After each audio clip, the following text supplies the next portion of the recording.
Yep. Nope. I'm 18 credits short. I was there 4.5 years over two different stints. What's your fondest memory of LSU? Could be sports related, could be anything. I met my wife at LSU. Yeah. At a college Republican meeting in the student union. You got any games? Yeah. I mean, I figured, but you don't know until you ask. Yeah. Any games that stood out to you? Good or bad? Beating Florida in '97 was big. The first time LSU had beaten a number one. Oh, they were number one at the time. Yeah. Ole Miss the next weekend sucked ass. To go from beating the number one to losing at home. Brought day drunk like a son of a bitch. Got into a fight in the stadium. That wasn't cool. With-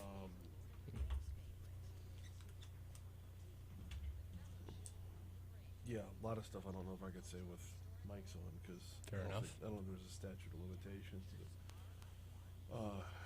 You know that basketball gym in the Huey Long Fieldhouse? Mm-hmm. Yeah, we broke in there to go play a couple times. Nice. You'll ever break into the pool? No, the pool was drained. Even back then? Yeah. Dang. Yeah. It's such a cool visual, but it's like not kept. No, I know. At all. It's glorious. It has the potential to be wonderful.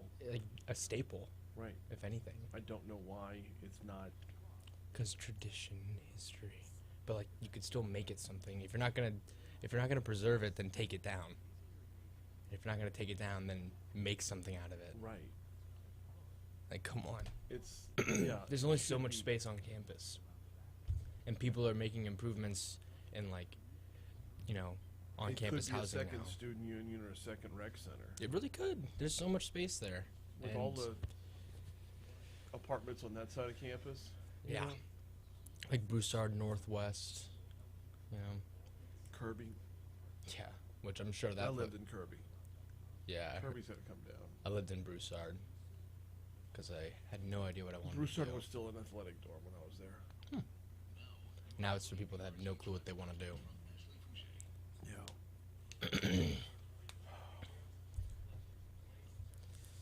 I gotta say, my LSU game day experiences were interesting because it started with me losing, or not me, but LSU losing to Troy for our homecoming game. And that's when some of my family from out of town got to see LSU play for the first time. Yeah. So that was their first experience for the Tigers. But, that happened my freshman year. My junior year, we went 15-0. And you can't get better than that.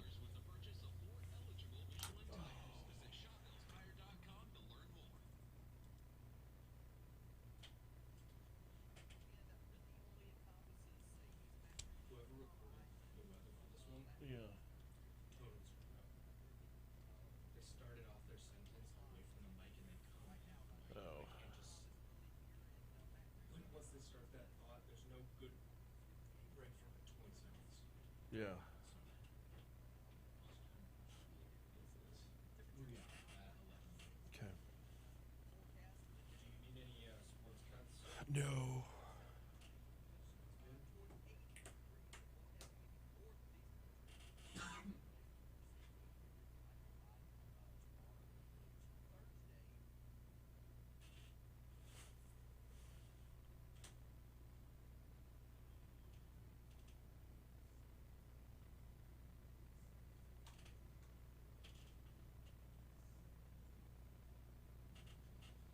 This is Mornings with Brian Haldane.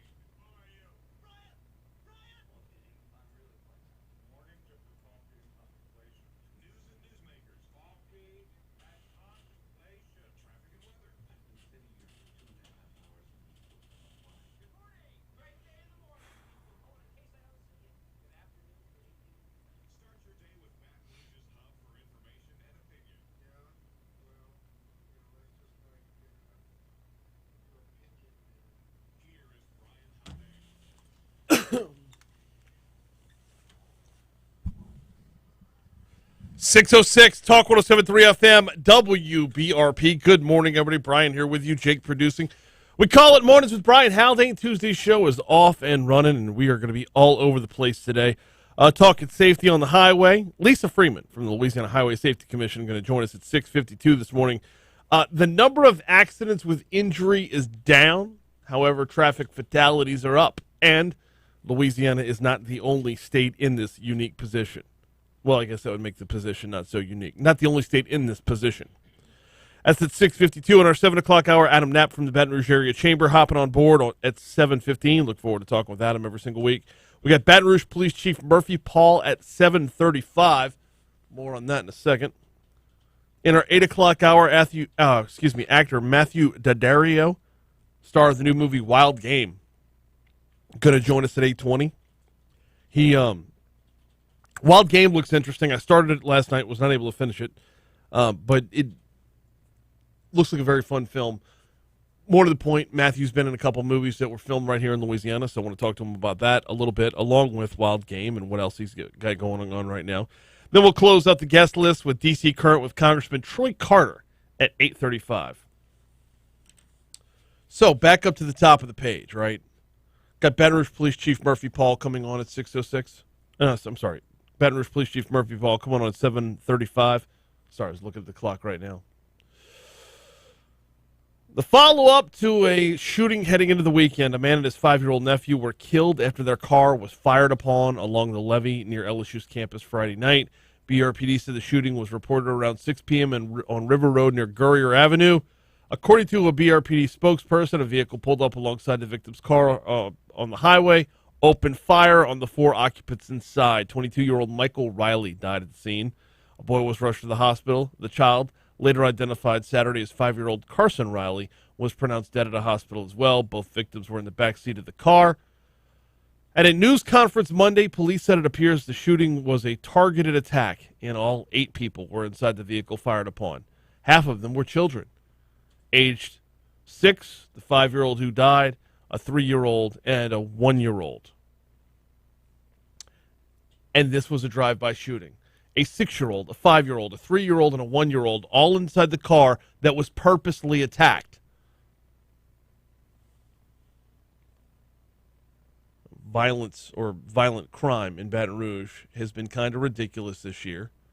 We'll talk about it with Chief Murphy Paul at 7:35. Not entirely sure what you do about stuff like this, though. See, as a resident, as an everyday citizen, does this make you feel more or less safe? Numbers are where they're at, but it's not exactly random. Numbers are where they're at, but our safety, our perception of our safety, it has the potential of being all over the place. But District Attorney Hiller Moore has said on the show before, the overwhelming majority of homicides in Baton Rouge are drug-related. After that, the second largest number is domestic violence.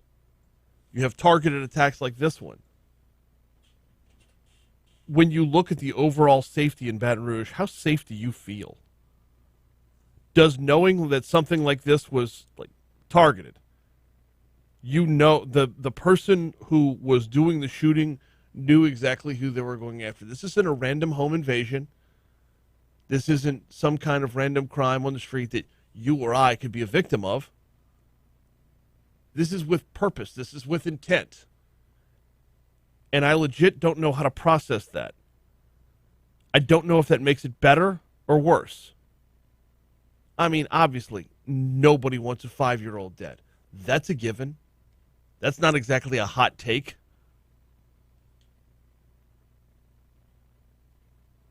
But as a regular, as an everyday citizen of Baton Rouge, do you feel more or less safe knowing that, well, I'm not involved in the drug trade. I know where I'm at within my own home, so don't really have to worry about domestic violence. And I don't really think there's a lot of drive-by shootings that are going to be headed my way. Does that make you feel more or less safe in that regard? We'll talk about it with Chief Paul at 7:35. Got a lot of other ground to cover as well. We'll We'll talk COVID numbers a little bit. We'll have the outside in. We'll have top stories and trending. Jake will have this day in history. All of that coming your way as the morning wears on right here on Talk 107.3 FM. We are due up for a break in just a minute. Before we take that break, though, got to remind you about the folks over at Mooyah Burgers, Fries, and Shakes. Look, if you have not yet gotten in on the catering, well, it's still available. If you have a Christmas party, we've still got time. If you got a holiday party coming up, there's still time. But if you've not yet gotten in, check out Mooyah.com/catering, Mooyah.com/catering. But I got to tell you, swinging by Mooyah the other day for lunch and grabbed myself just a classic double cheeseburger. Double's too much for me at this point, but it's so good. And look, that's one of, I don't know, more than a dozen burgers on their menu. And the burgers on their menu, if you don't like those, make your own. Build your own. It's the beauty part about it. But they've got their Hall of Dang. Their burger of the month every month. Sometimes they get retired and move on. Sometimes they put them up there as like classics forever. They've got the best queso Nario. You get a little cup of queso. You just pour it right on your burger, right on top of the onion strings that come on top of the burger. They've got the hamburger dog. They've got the well Dunyan. They've got the A Wonderful. They've got the Double Diablo, which if you like a little heat, if you like a little spice, I highly recommend it. And oh, by the way, they've got shakes of the month every month. Pecan pie and something with peppermint I didn't pay attention to are this month's shakes. 2 locations of Mooyah Burgers, Fries, and Shakes. They're on Segan and Industrialplex, just north of Industrialplex, and they are on Bluebonnet at Highland. You're going to find the same quality ingredients, the same top-notch service, and the best burgers in Baton Rouge at both locations of Mooyah Burgers, Fries, and Shakes. We're talking sports next.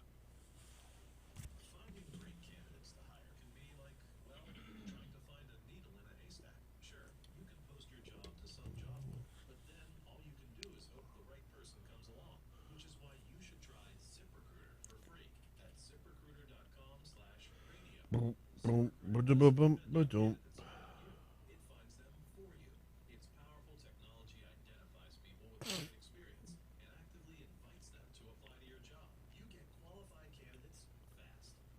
Bro. Hello.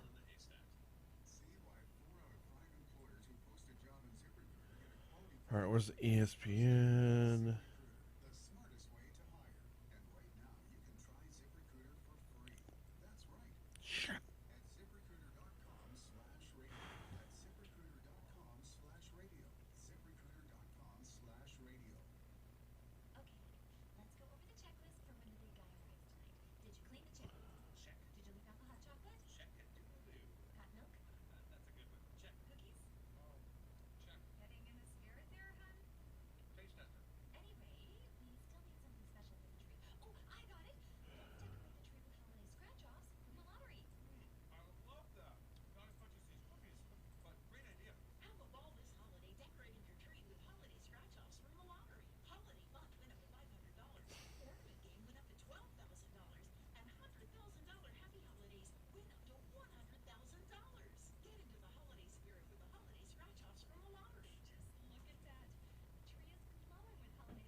I hate my phone so much.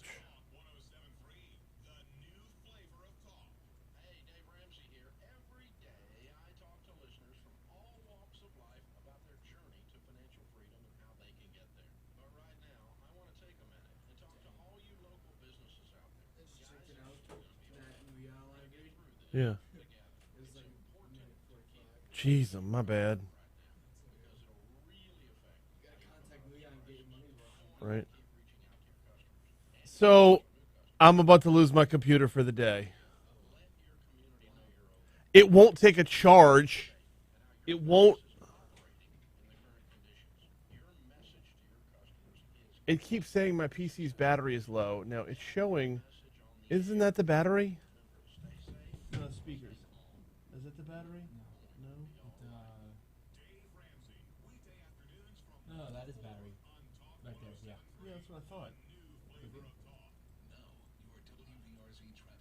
92%. Those are looking good. Battery 2 not present. Okay. Battery 1 0%.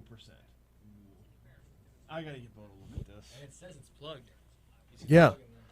I do, but it's flashing up the thing that tells me my battery's low, so it's gonna take it away from me here in just a minute. That's really annoying. Is there anything you need me to do to like pick up the slack? Nope. I'll make it work.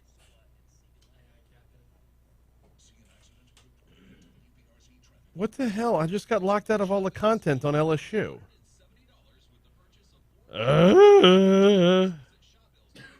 That's no good. The next library you're gonna have is at 46. Okay.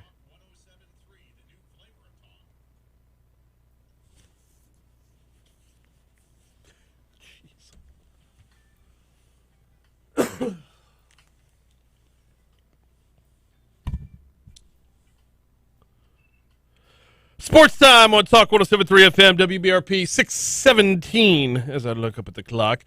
Let's start with a little Monday Night Football recap. Odell Beckham found the end zone last night, along with a number of other Los Angeles Rams, as the Rams beat the Cardinals 30-23. Oh, man, what a fun ride. I did not watch the game. I was kind of following it a little bit on my phone. This is the margin of error and why daily fantasy is so much fun. I won $8 last night, $8 whole dollars, but I was one roster spot away from winning 14,000. I know.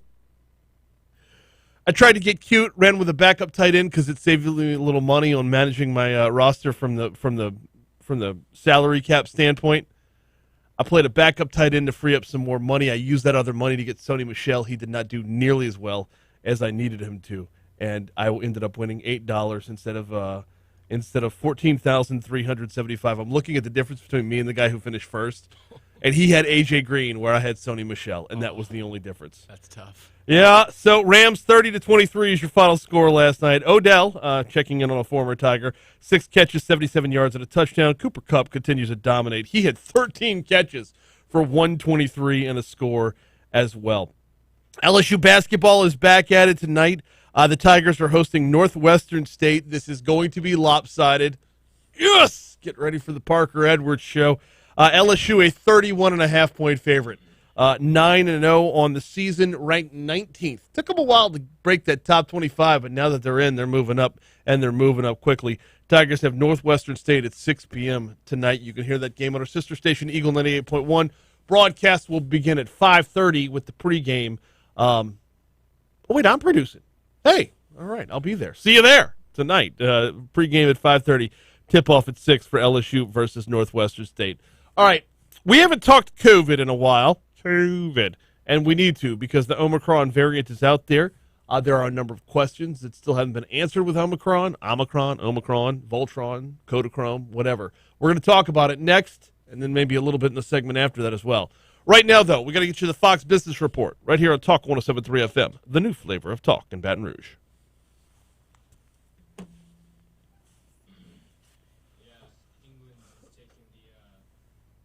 England is taking the Omicron variant pretty tough, and there's rumor that the Premier League might shut down. The what? The Premier League. Oh. Like the actual league itself, which will be interesting because I just started my podcast, and it's almost entirely based on that league. That'd be tough. I don't know if it'll happen, though. Some teams have already gotten a lot of cases. Kind of like didn't the Bulls get it pretty bad recently? Yeah, they had to postpone 2 games. Yep. Kind of like how the Sixers got it last year. The Sixers got it bad.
Yeah.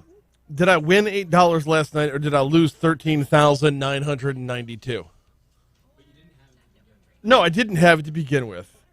But I got cute, and it was a backup tight end playing because the starting tight end had COVID or didn't pass the COVID protocol or whatever. And I'm like, you know what? I can afford to buy another running back because there was a running back that was Sony Michel's not their starter.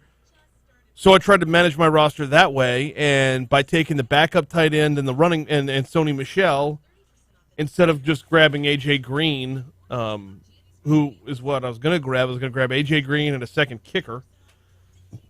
Sonny Michel wasn't a bad play, though, because Darrell Henderson was out. No, it was a smart call ahead of time. It didn't play out that way. He would have been the starting running back. Did he not start that game? I didn't watch. Sony Michel? Yeah. Yeah, he did. He just didn't do well. Oh. That's tough. Morning, Christy. Welcome in, sweetheart. Glad to see you this morning.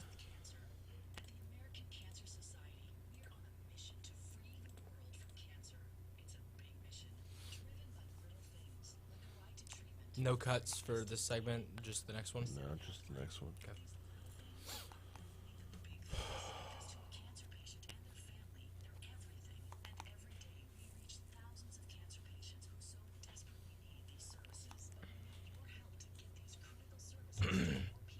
After we're done with the show today, I'm immediately going up to floor 3 to watch the last hour of OTB. Okay. Yeah, just letting you know.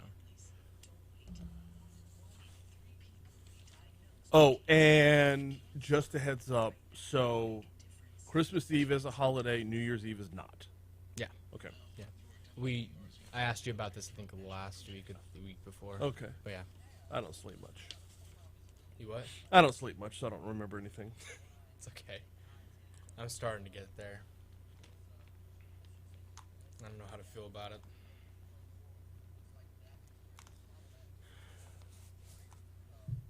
I know you're used to the sleep schedule, or as close to it as you can get, but I gotta say it's weird going from college to this. I used to fall asleep about 2 hours before I now wake up. Yeah. Same. It's weird. Alright.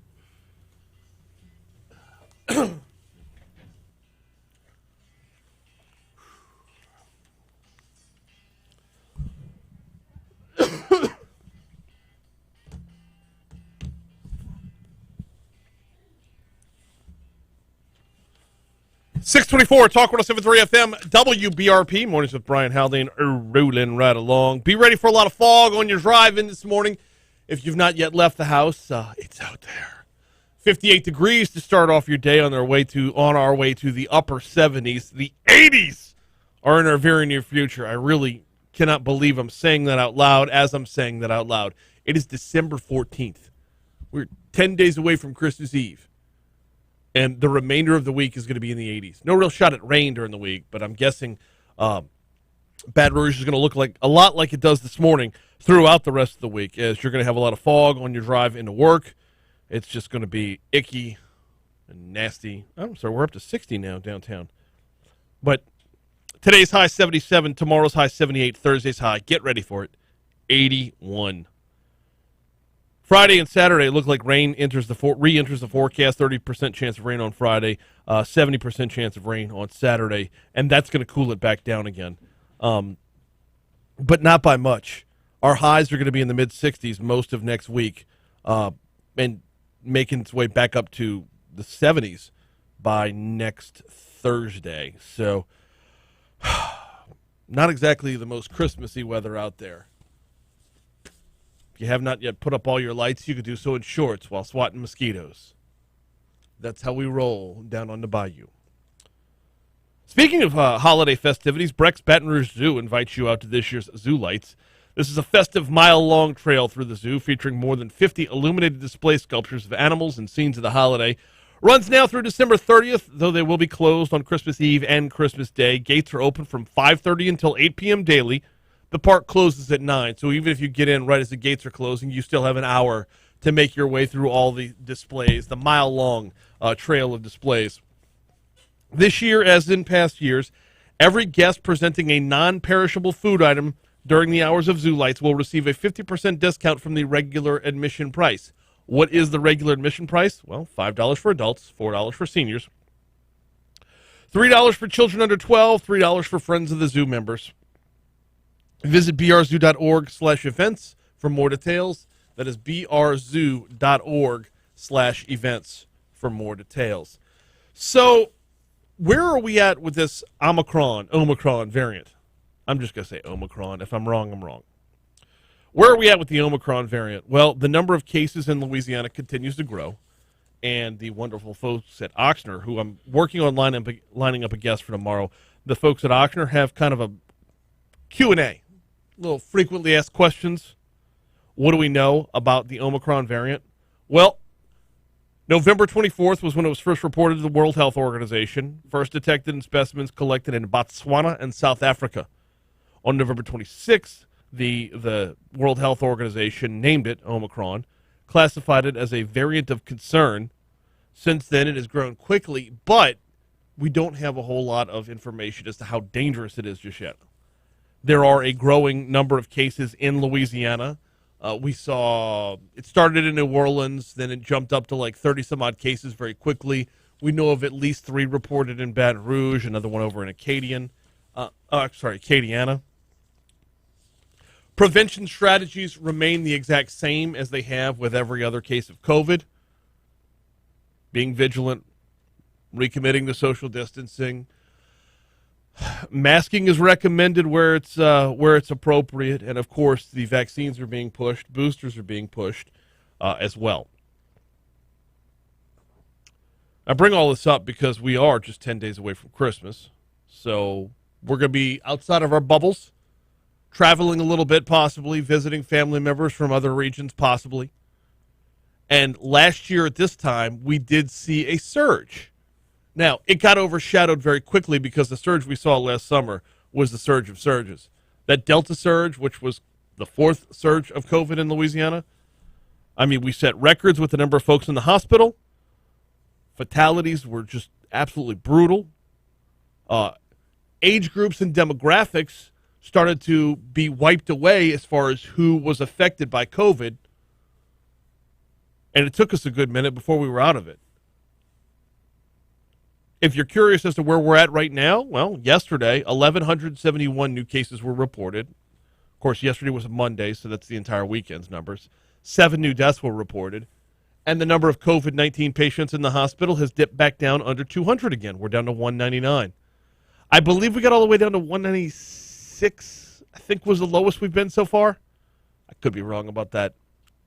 When the numbers start to get where they are, we start paying attention to other things. But we're down to 199 again. We're under 200, which has been rare air since the beginning of the pandemic in March of 2020. 199 COVID patients in the hospital is a relatively low number. By the way, it is worth noting that the Louisiana Department of Health on their COVID dashboard still reporting the number of the percentage of those who are not fully vaccinated, how much they make up for when it comes to the COVID numbers. For example, 80% of all cases are not fully vaccinated. 87% of deaths 80% of all cases over the last week were not fully vaccinated. 87% of deaths over the last week were not fully vaccinated, and 87% of hospitalizations not fully vaccinated as well. So the vaccine remains the number one factor in keeping you safe. Again, not 100% effective, but if you want to really, really, really improve your numbers, that's where it's at. We're going to take a break for news. When we come back, Dr. Catherine O'Neill was at the press club yesterday. We've got some audio for you next right here on Talk 107.3.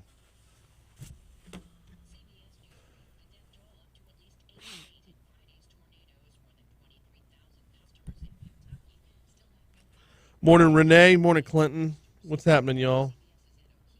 Everybody else sound off. I see a bunch of people in there. Excuse me. Didn't mean to snort right into the phone or into the microphone.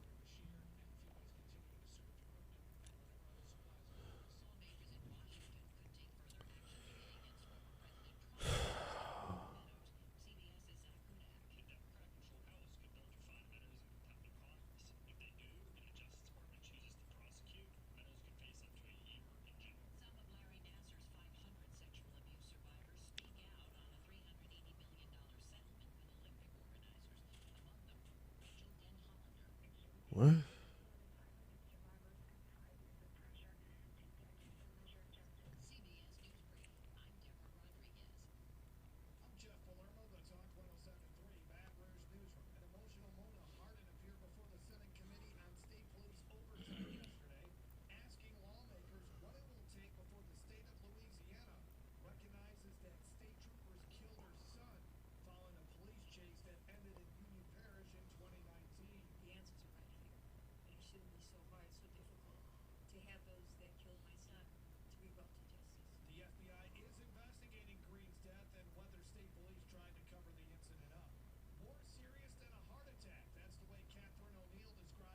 Oh, good.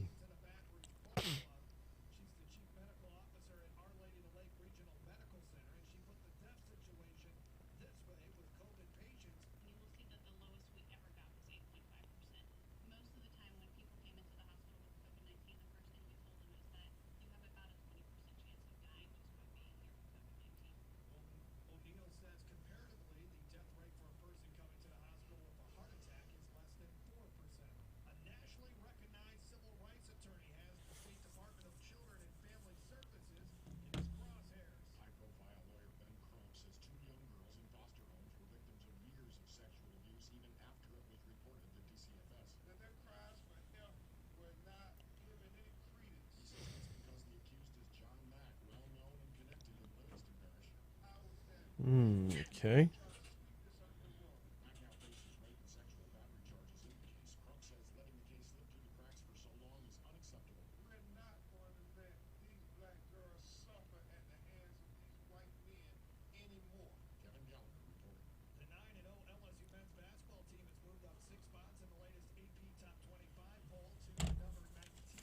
What was that soundbite? I want.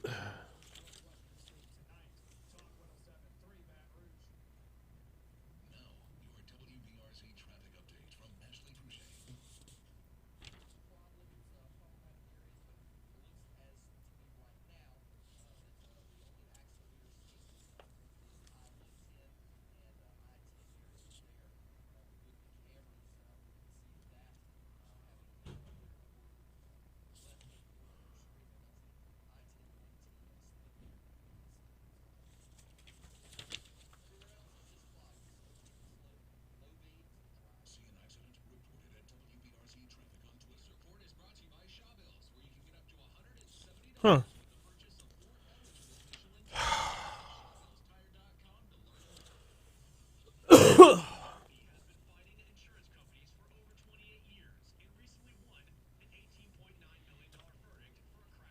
Hey, can you grab LRN1?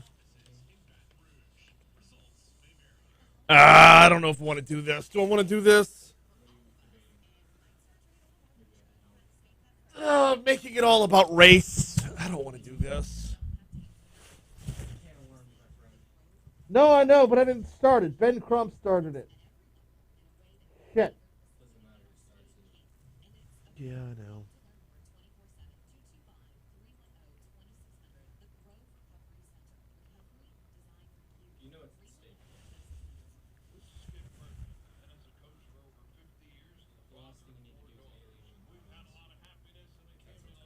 Well, yeah, but it also it also fortifies.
It is factual.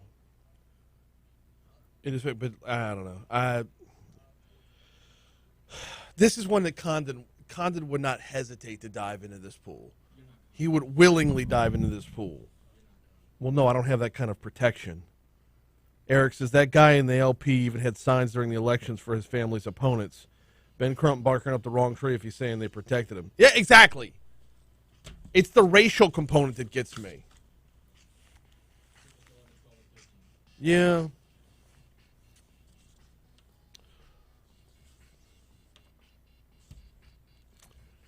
.638, Talk 107.3 FM, WBRP.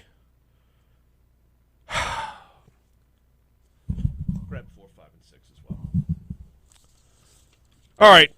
We're going to keep this on task. If you were watching on YouTube, we went silent for a little while during the break right there. There's a story in the news that just it's going to stick in my craw for some time. We might get to it after this.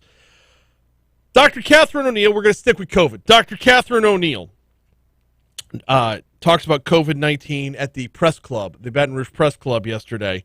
Dr. O'Neill says it is more serious than a heart attack. You heard this story during our newscast as well. Dr. Katie O'Neill is the Chief Medical Officer at Our Lady of the Lake Regional Medical Center. She was at the press club. Dr. O'Neill's been a fabulous resource, an absolutely fantastic resource throughout COVID-19, just being out front and very blunt about the pandemic. In fact, we've leaned on her a little bit. The Southeastern Conference leaned on her a good bit in order to get the 2020 football season even played. Anyway, she put the death situation this way when it came to COVID-19 patients at Our Lady of the Lake.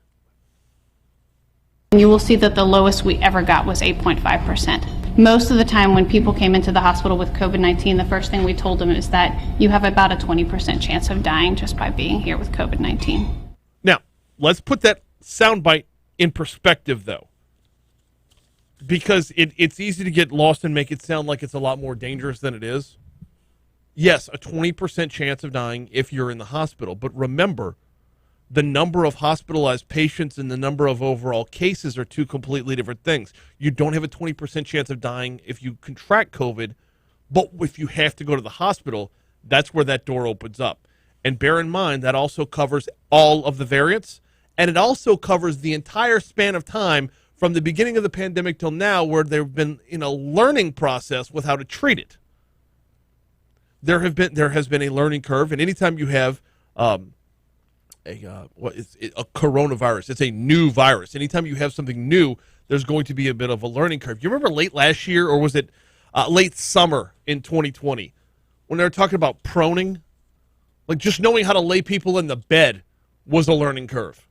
So yes, not discounting the danger, but don't want to overblow the danger as well. O'Neill said comparatively the death rate for a person coming in the hospital with a heart attack is less than 4%. Well, yes, we have many, many years of training. Not like I'm part of the medical field. The medical profession has many, many years of training on how to treat a heart attack. And oh, by the way, if you've already made it to the hospital in the midst of a heart attack, you're already through the worst of it. Conversely, if you've gone to the hospital with COVID, you're not yet to the worst of it. Like, if you drop dead of a heart attack on the scene, you're not going to the hospital. Whereas if you go to the hospital with COVID, it's not a one-and-done situation. It's not an instantaneous thing. Back to it, though. O'Neill says COVID-19 is as serious as it gets. And they are, well, she says that the general populace is not treating it as such. We've not thrown the resources, we've not thrown the care and the thought. We have not learned our lessons yet and then applied them to prevention, like we have done with heart attacks and cancer and even diabetes. Have we, though? I mean, Operation Warp Speed was a pretty serious commitment to prevention. Now, the number of people hopping on board to actually get vaccinated, the number of people hopping on board to actually follow President Trump's lead to put that level of urgency on it, and I know he's not the president anymore, but still, he was the president when Operation Warp Speed was created, discovered, or researched and put into play. the number of people who aren't on board with that is still a pretty great number. I get that. But there has been an overwhelming amount of alarm. There has been a 1.5 year long 2-minute drill run here, if I can make a sports analogy. It's not everybody, and I get that. It's not everybody, and I think that's who she's speaking to. But at this point, are those people even listening? Like, if you have not been on board with anything at all throughout the pandemic, not going to wear a mask, I'm not going to get vaccinated. I'm not going to wear a mask, I'm not going to get vaccinated. Like, those people have not listened for the last, 21 months? Do you think they're going to start now? Dr. O'Neill did speak with a lot of frankness, honestly, about how we turned the COVID-19 pandemic into something a lot less threatening. We're going to continue to wear masks when we have elevated rates, and we're going to vaccinate our entire population. And when that happens, we will see a pandemic turn into an epidemic. And that is science. But will we? I mean, where we're at right now with the vaccination rates, it's going to be slow and steady moving upward from here. It's opened up to just about everybody, right? I mean, there's very few people who can't get the shots anymore. But the number of people who have their heels dug in are going to remain the number of people who have their heels dug in.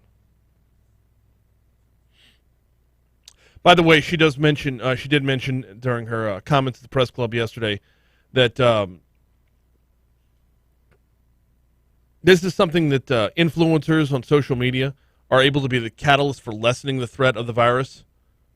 And it's all too often deadly results, which now total nearly 800,000 in the U.S. By the way, 14,884 right here in Louisiana. I don't know. I think it's going to be an uphill, if not impossible climb for those who just absolutely refuse to get vaccinated. It's going to be, I don't know how you get someone to turn the corner when they 100% do not want to be on board. The first step to getting someone to change is their willingness to change. Whether they're a smoker, whether they need to lose weight, no matter what the case might be, if you don't want change in your life, you're not going to get change in your life. And are you just barking up the wrong tree by calling them out, publicly shaming them? Does that get anywhere? We've not seen that get anywhere with any other facet of life.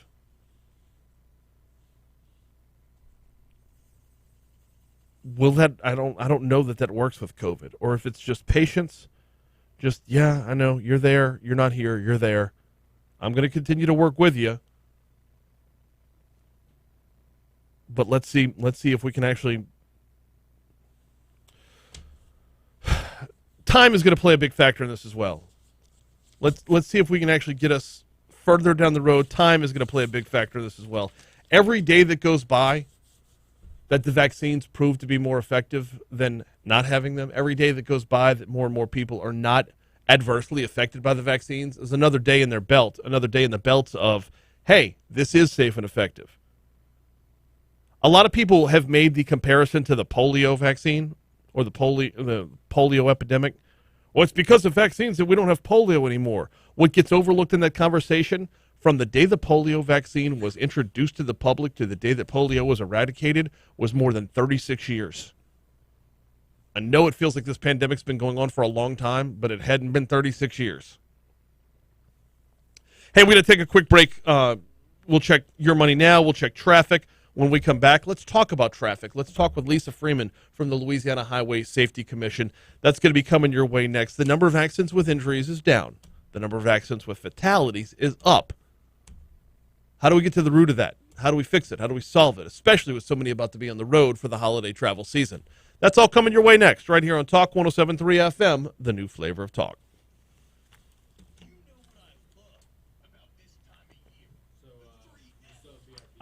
Yeah, I'm sorry. I'll get to it. I looked up and saw it was 15 seconds over, and I wasn't going to squeeze them down to a 45. Amber, good morning. Good morning, Eric. Good morning, Clint. Good morning, Renee. Good morning, Byron. What's happening, everybody? No, I'm gonna move on. I'm sorry. I didn't realize had that much. I didn't map out the time on my Dr. Neil stuff. I thought I was gonna have about 3 minutes on the back end to get myself in trouble, but I'm not gonna get myself in trouble. Amber says message retracted. Amber, why are you retracting messages? Eric, she's been wrong like Fauci. She's been against early treatment. So the early treatment part is a big part of this, and it's growing. The number of people on board with the early treatment. Science tells you the virus laughs at the mask. Not true. The virus does not laugh at the mask. The mask is anywhere from 30 to 50% effective. That's better than nothing. They could change and stop spewing the Gates of Fauci BS. I don't know what that means.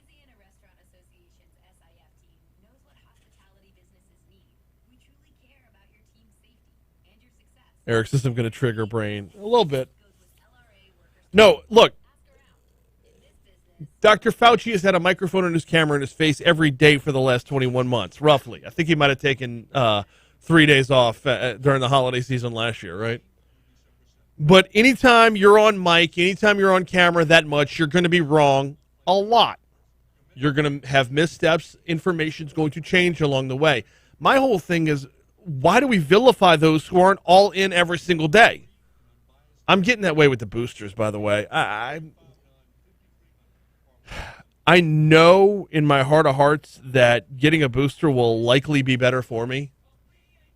But at the same time, though, every day that I can go putting off my second booster is a good day. Like, if I've got to get a booster now because I'm more than 6 months removed from getting my vaccine, well, then I'm going to restart that 6-month clock, right? How long before I'm told that I need another booster and another booster and another booster?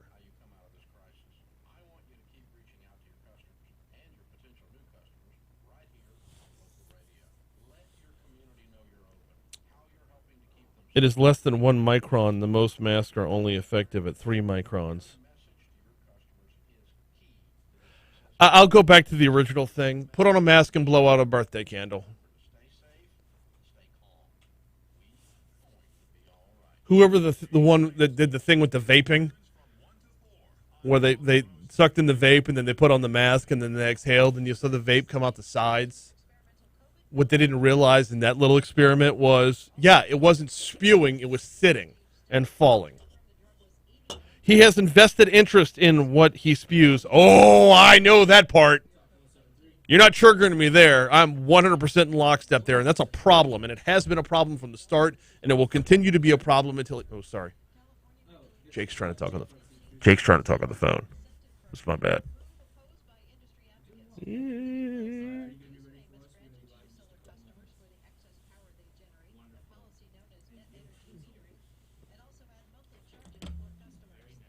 Lisa Freeman.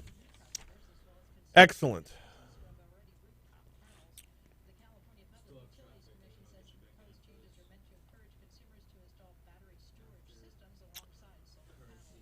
All right.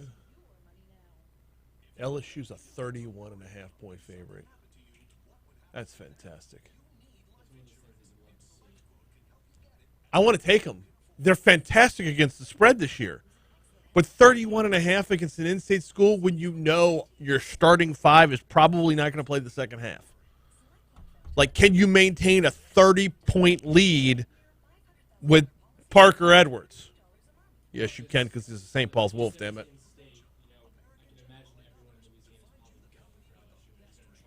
You are going to get their best, and they are going to get your most charitable.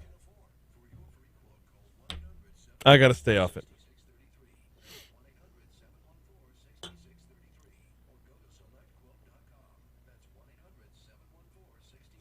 How can he be honest if he is invested with a failed Ebola drug, remdesivir, that caused kidney failure then?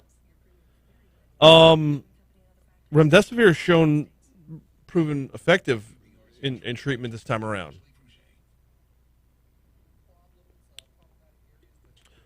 But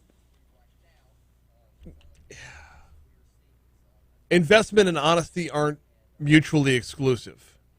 when I tell you every day, go grab a burger from Mooyah, that I'm simultaneously telling you you're going to get a great burger, and I'm also compensated for my efforts. Now, I'm not carrying with me the weight of a pandemic, but go to Mooyah and get yourself a burger and tell me I'm wrong.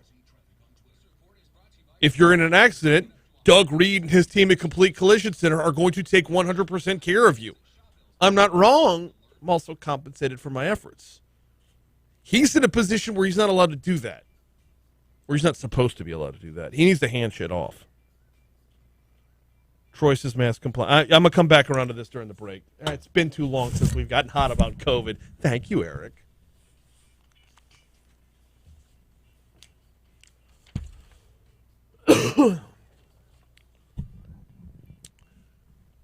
.653 Talk 107.3 FM WBRP. Mornings with Brian Haldane rolling right along. So, Louisiana set a record in 2020 for the fewest motor vehicle crash injuries, but that same year also produced the most fatalities in Louisiana in over a dozen years. Joining us to talk about how the numbers came to be this way and how to right the ship, if you will, is Lisa Freeman from the Louisiana Highway Safety Commission. Lisa, good morning. Welcome aboard. How are you? Good morning, Brian. I'm well. How are you? I'm doing very well. So I got to look at this press release, and it was kind of stark, to say the least. How did we get to where we are? How are we seeing fewer injuries but more fatalities? Yeah, unfortunately, the news that I bring is not good news. The significant consequences of those increased fatalities are a function of more speeding because the roadways for quite some time under the lockdown were open. And people were putting, I think, pedal to the metal.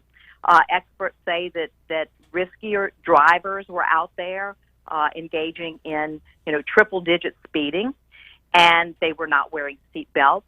And the sheer physics of that combination of higher crash forces without being restrained is going to add, obviously, to the fatality rate.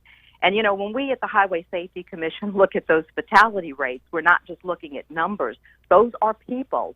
They have names and placements and families and neighborhoods and communities.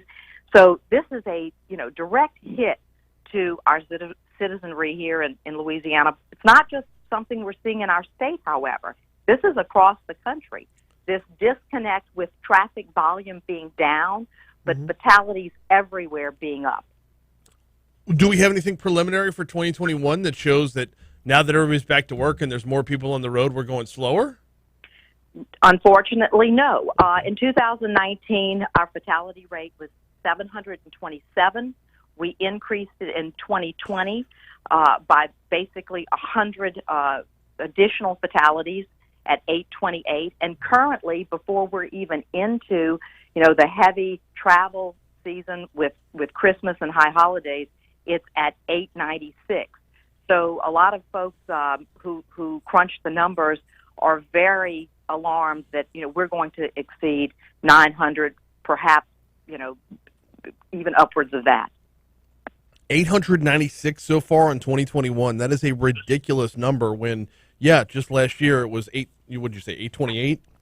Absolutely. And Brian, the other just absolute alarming thing is that a year ago, you talked about the press release that our agency put out recently, but a year ago we put out a release that indicated that we were setting a record low.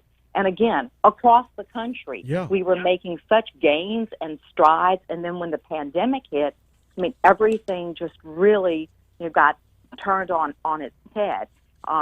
And I can tell you that we are not as safe now as we were pre-pandemic, unfortunately. You mentioned a lack of seatbelt wearing. That astounds me in 2021. I'm 45 years old. Seatbelts were the law when I got my driver's license back at 16 years old. This is it's amazing to me that is still a thing. It is still a thing, unfortunately. In fact, in Louisiana, our fatalities can be upwards of 50% unrestrained, like 53% with the driver and 64% with passengers being unrestrained. And it's just common sense, that buckling up every time you take a trip, no matter how long or short that trip is, making sure everyone in that vehicle is buckled up, it's the safest thing, absolutely the safest thing you can do in your vehicle. Yeah, is there any breakdown on like age demographic for this? Is this something that these are folks that like grew up without seatbelts, so they still haven't gotten on board, or is it something where we know it's younger folks and they just are careless about it? And do we have those kind of numbers? We do, and you asked about younger folks. Unfortunately, in Louisiana, our young folks, they're our most precious commodity. They are our precious cargo, and when it comes to children under the age of 14, motor vehicle crashes are the leading cause of death for that age group. It's also, the second leading cause of non-pregnancy related death for the pregnant women in our state. When it comes to folks who are under 35, which again is a younger demographic, that's a leading cause of hospitalizations. And so much of this is related to, seatbelt use, but also, impairment from alcohol or drugs or a combination of those substances, whether prescription medication, is included or illicit drugs. And our young people are overrepresented in the fatality statistics. They only make up 13% of our population. However, they represent 25% of the fatal crashes. So there's really, no acceptable number there. And then when you look at some of the other demographics, we have truck drivers. That seems to be, a population that we are continuing to message to, continuing to try to get, significant amounts of public awareness out to. Mm-hmm. And then the enforcement piece is always there. But that is a demographic that is very resistant to seatbelt use. In fact, the statistics that we have out of LSU show that almost 9% of truck drivers are less likely to wear their seatbelts, unfortunately. We've got about 30 seconds left with Lisa Freeman from the Louisiana Highway Safety Commission. I'm just guessing here there's a huge combination of speed plus distracted driving? Absolutely. Distracted driving, accounts for almost a fifth of all of the fatalities. In a nutshell, Brian, common sense is what we should be using in our lives, but especially when we're on the roadways with each other. Mm-hmm. Buckle up. Don't drink and drive. Don't drug and drive. Slow down. Pay attention to what you're doing. Just drive. And I think that, perhaps we can regain some of that momentum and the gains that we had lost during the pandemic. She is Lisa Freeman from Louisiana Highway Safety Commission. Let's get you back on at the beginning of the year to kind of recap the full numbers for the year. Thank you so much for the time. Happy to do that. Absolutely. You too. We'll talk to you soon. We are about 15 seconds late for news.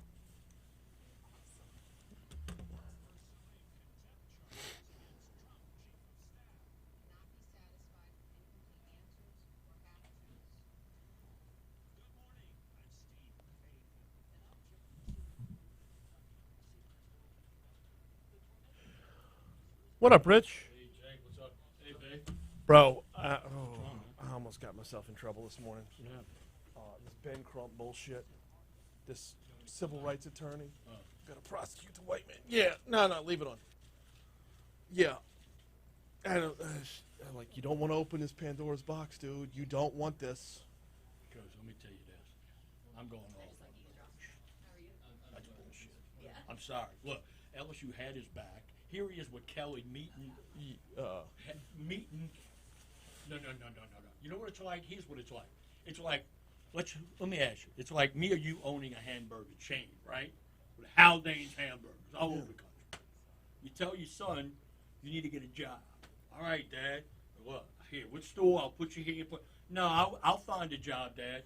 And then your son goes to work for Burger King, and you own McDonald's.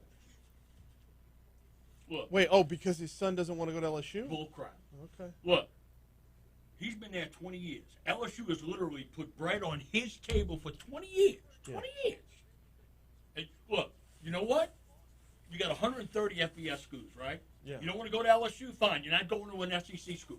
So guess what? You got 116 to choose from. Go spread your wings. Do what you want to do. Yes. But I'll be damned if you could cost the school I work for an appearance in the SEC championship game, possibility a national title game. You could have cut. No. Yeah. I can't, but it pisses me off. To me, of all the players that have ever left the state, Joe McKnight, the list goes on and on and on. All right, fine. When your old man was on leave and LSU's still working for him. You know what I mean? Working with him. And then you're going to let your son do that? Bullshit. Yeah, it's not. So for me, it's not about not going to LSU. So I'm gonna tell You you can't right go. You can't go to a competition. Right, You exactly, can't. exactly. You want to go to Oregon? You want to go to Florida State, Michigan, Ohio State? now. Pick your school. Yes, but do not show up on our. And then schedule. I'll be damned if I'm going to let an LSU cap be on the table, and that's my university I work for. No. You ain't doing a cap shit. Yeah, start from the beginning. If you know you're not going to LSU, remove LSU from the equation. I don't care. LSU is big. They don't need it. But it's just a whole principle. Right, go to Clemson. Go to. If you're going to go to Auburn, then you could just as easily go to Let me ask you this. Louisville. Did the city leaders go to some elementary school and ask a whole classroom of first graders where you want the bridge, and 32 of them said, I want it near my house? How in the hell, parents like East Baton Rouge, you're going to tell me there was 32 different places a new bridge could have been built? No, 32 is the number of teams after the first 2 days of the NCAA. 32, Brian? That's absurd. 30 years since East Baton Rouge. So we're not talking about the state of they knocked California. it. No. We're not talking about Houston. Okay. Baton Rouge. You're going to tell me in East Baton Rouge Parish, from the southern part to the northern part, there's actually 32 good places we could have put a bridge. Right. No. Hey, stop right there. Place number 1 is right here. Place number 2 is literally where you're standing. Yeah, right there. Place number 3 is where Jake is. Like, What the hell? No, I don't That's what I'm know. saying. Every I kid don't. wanted Oh, the by bridge the on way. his house. Oh, by the way. Look at this shit. Look at this. Watch this. This. It's so stupid. Watch this. See what the river does right here? See all that green? That's all wetland. This from here to here is out. This whole section right here, you cannot do crap right there because you're going to be But they narrowed it down to 17. It's not even 17. Oh, it's back up to 20. Is it? They put 3 back in. I guess 3 kids were sick that day when they got down to 17. All right. That's amazing, man. Now, let me tell you something. The whole room could spend the whole $1 billion budget on youth employment programs, and it ain't going to change a damn thing because they come from a dysfunctional home. They don't have that work ethic instilled from opportunity. You know how many people out there looking for people? Welding, boom, but opportunity out the yang. But when you were raised in an environment where you're not taught to work and earn, it doesn't matter how many opportunities I give you. I'm with you. Who does a drive-by on a car with 4 kids in I it? need more emotion out of you. More emotion. No. Who does a drive-by with a car with 4 kids in it? Is that crazy? 8 people in the car. First of all, it's not a clown car. Secondly, 4 kids. 1, 3, 5, I want to and know 6 if they years all old. were buckled. I'm worried about that. It's amazing, man. It's absolute. And look, I'm paying the chief praise today, dude. I'm praising the chief. Let him Good. know. He's going to be here at 7:35. I'm praising because he's the first one to come out and say exactly what's going on. Good for him. What did he say? I didn't hear the press conference yesterday. Hey. I got him on today, so I didn't hear press conference. Certain area. That's what Menard. That's what he's saying. Good for him. Good for him. It's not racist. It's fact. It's not stereotype, but it's fact. You know? Correct. I mean, I brag about Livingston and the Memphis. So stupid.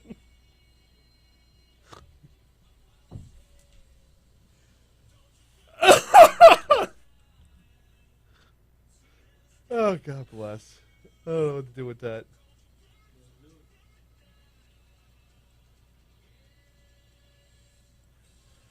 .706. Talk 107.3 FM, WBRP, Hour 2 of Mornings with Brian Haldane coming your way right now. Give me like 4 seconds. A lot of fog still on your drive in this morning. Sorry, I had to check the Doppler window. A lot of fog still on your drive in this morning. Y'all be careful. Budget a little extra time if need be, as that fog looks like it's going to hang around for a good bit through the morning drive. Embrace yourself because, yes, it is going to be. Hey, I think the screen's frozen. Brace yourself because it is going to be a relatively. Oh, no, it's not. Never mind. Warm stretch of days. We're going to get into the 80s before this week is over with. I say that while bundled up in a coat inside this studio that's about 27 degrees right now. All right, we got a busy hour coming your way this hour. Adam Knapp from the Baton Rouge Area Chamber. In our next segment, Baton Rouge Police Chief Murphy Paul at 7:35. He held a press conference yesterday afternoon about the violent crime in Baton Rouge, about the homicide rate in Baton Rouge. We will break that down at 7:35. Right now, though, we start off the hour with top stories and trending.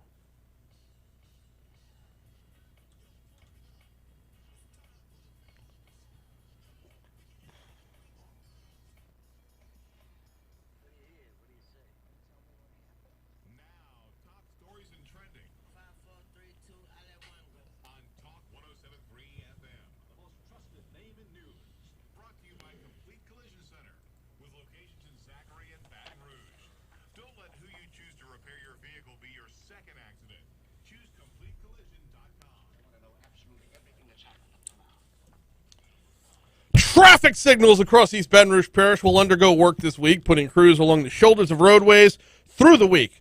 Expect temporary lane closures and delays to be a part of the work as well. They're getting started today. From 9 a.m. to 3 p.m., you can expect closures or delays at the intersections of Jefferson and Floynell and Perkins and Pollard. Tomorrow, 9 a.m. to 3 p.m., you can expect road closures or lane closures and delays. Highway 42, Burbank and East Boyd. And then the I-10 westbound ramps at East Lakeshore. Then on Thursday, December 16th, back to Jefferson Highway, this time at Drusilla, and then Segan at Highland Road. All of these run 9 a.m. to 3 p.m. You could expect delays and some intermittent closures. BRPD is looking for an arsonist. Capital area authorities are investigating an act of arson that occurred in Old South Baton Rouge Tuesday. According to representatives with the Baton Rouge Fire Department, it was shortly after midnight when first responders were called to the 1900 block of Colorado Street regarding a structure fire. Upon arrival, firefighters found a shed engulfed in flames. Firefighters say the flames had extended to the residents by the time they arrived, but thanks to their swift response, the fire was contained before it could spread to the adjacent structures. They do believe this is a case of arson, and they are looking for the aforementioned arsonist. Monday, the Capital Area Road and Bridge District met to get updates on the new bridge, only to find little progress had been made. The list of potential locations squeezed down from over 30 to 17. It's now back up to 20 after the firm in charge decided it ruled out 3 prematurely. Even after a location is secured, federal funding still needs to be allocated. The state expecting $1 billion for bridge work over 5 years, but more than $3 billion is needed to fix the state's current bridges. So far, no priorities have been set. Quote, "We have not submitted a priority list because we are still waiting on rules and regulations," Secretary Sean Wilson said. The firm in charge is still anticipating the list of locations to be narrowed down to 3 by the summer. Leaders from Louisiana State Police were called to the state capitol for the second meeting of the Senate Select Committee on State Police Oversight. The committee's current goal includes reviewing past and ongoing investigations of excessive force. State Police Colonel Lamar Davis was forced to apologize during the opening moments of the meeting for troopers who failed to show up. The highest-ranking trooper on scene the night Ronald Green died was summoned to the Capitol but was a no-show. Quote, "If he chooses not to testify, he has that right," State Senator Cleo Field said, "but he does not have the right to defy the committee, and we don't have to subpoena him." The main case capturing attention from elected state leaders in the FBI includes the 2019 death of Ronald Green, which is still being investigated. A man and his 5-year-old nephew were killed after their car was fired upon along the levee near LSU's campus Friday night. Baton Rouge police said the shooting was reported around 6 p.m. on River Road near Gurrier Avenue. According to a BRPD spokesman, a vehicle pulled up alongside the victim's car on the highway and opened fire on the 4 occupants inside. There's actually more occupants than that inside. 22-year-old Michael Riley died at the scene. A boy was rushed to the hospital. That child, identified Saturday as 5-year-old Carson Riley, was later pronounced dead at the hospital. Both victims were in the backseat of the car. At a news conference yesterday, police said it appeared the shooting was a targeted attack. In all, 8 people were inside the vehicle fired upon. Half were children, aged 6, 5, 3, and 1. A massive police presence gathered in the area of the incident, blocking off the roadway for hours, investigating the bullet-riddled vehicle, which was left in a grassy area along the levee. Baton Rouge Police Chief Murphy Paul held a press conference yesterday to talk about this and the record-setting homicide rate in Baton Rouge. He will join us at 7:35 to elaborate and revise and extend his remarks. Those are your top stories. Here's a look at what's trending this morning. Elon Musk is your Time Person of the Year. The CEO of Tesla and SpaceX, named the most influential of 2021.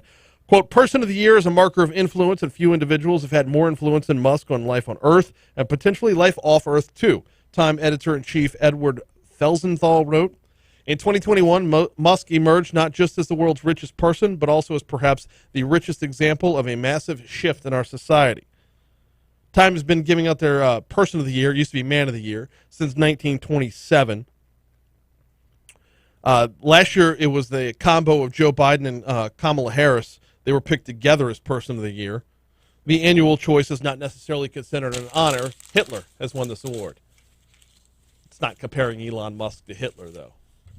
Hitler never crushed it on SNL or put people up in space.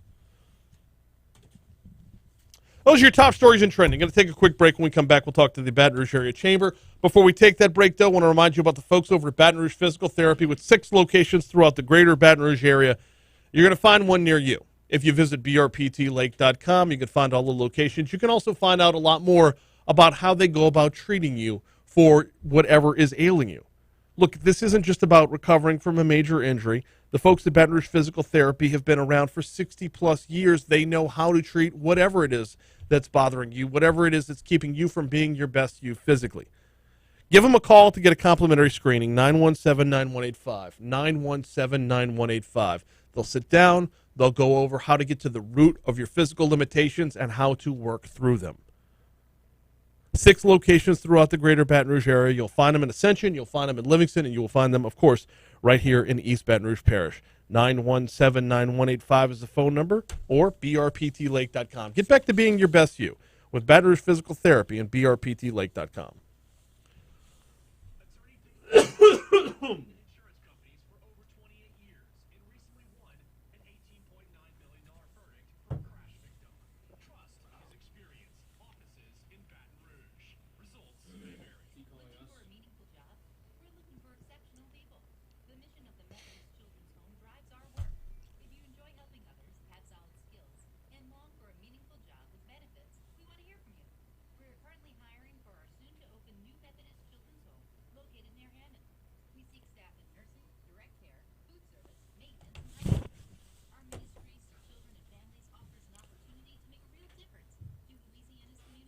I got to run downstairs real quick.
Seriously.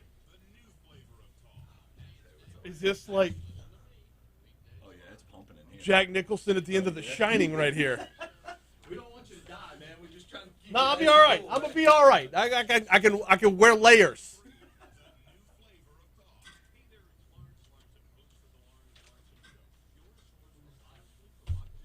That was TJ Solis. He's the director of sales.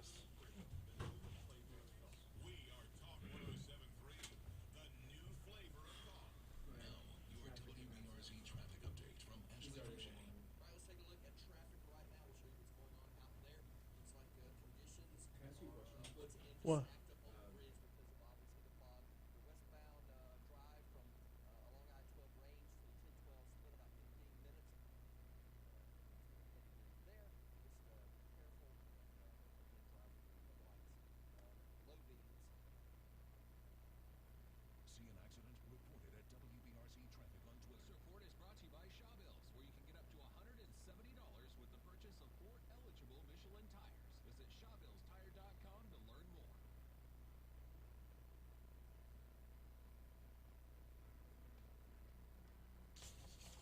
Oh, he's supposed to be over the top and outlandish. You're supposed to be news guy, and I'm not a news guy. So.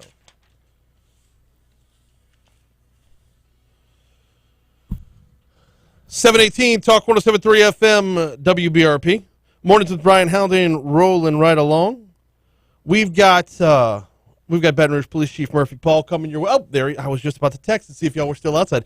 Coming up in our next segment right now, though, we got to get caught up with the Baton Rouge Area Chamber, and that brings us Adam Knapp. Adam, good morning. Welcome back, sir. How are you?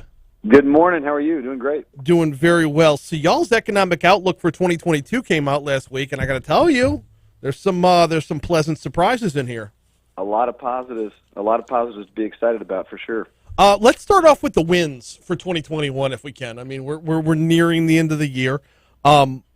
If you could just kind of give us a synopsis of what we saw in 2021 as far as the Chamber's involvement and some of the wins that were on the scoreboard.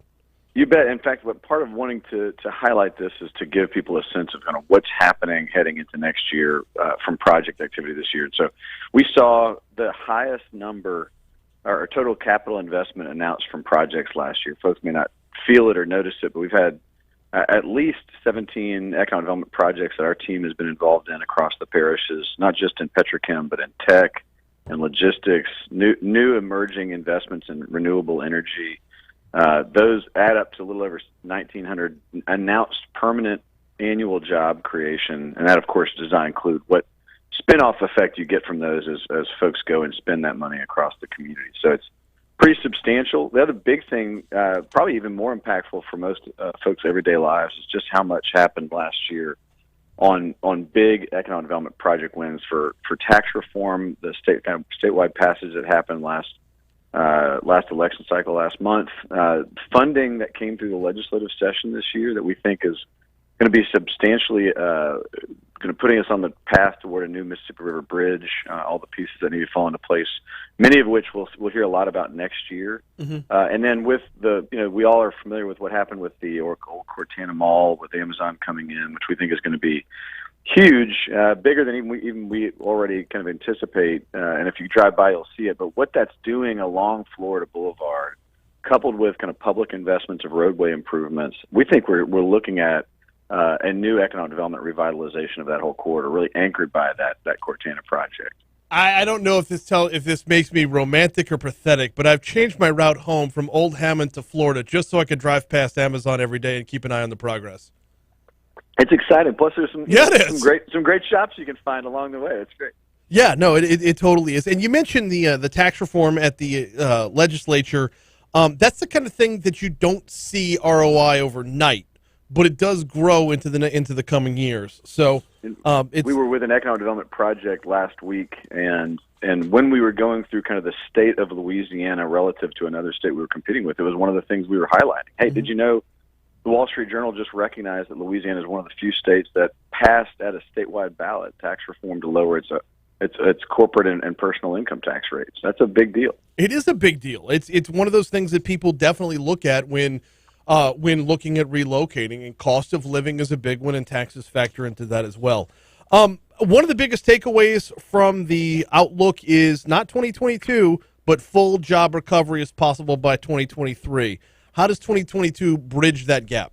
So folks will, of course, remember in the pandemic, the job losses and the kind of the negative effects. We were at about 413,000 jobs in the metro area pre-pandemic. And so the big question is, when do we get back to that level? We're at about just shy of 400,000 now. So let's say we're somewhere around 15,000 roughly jobs short of where we need to get to. We have an expectation kind of that all the different myriad forecasts we've been looking at, that we should add somewhere around that number over the course of the next 2 years. But think about this. we actually have postings in Baton Rouge, people looking for workers in the order of about 44,000 open posted jobs in Baton Rouge. So we could fully recover if we were able to get kind of workers to jobs fully back. Now, that never happens quite that way. But the good news is there's way more economic activity really propelling this economy.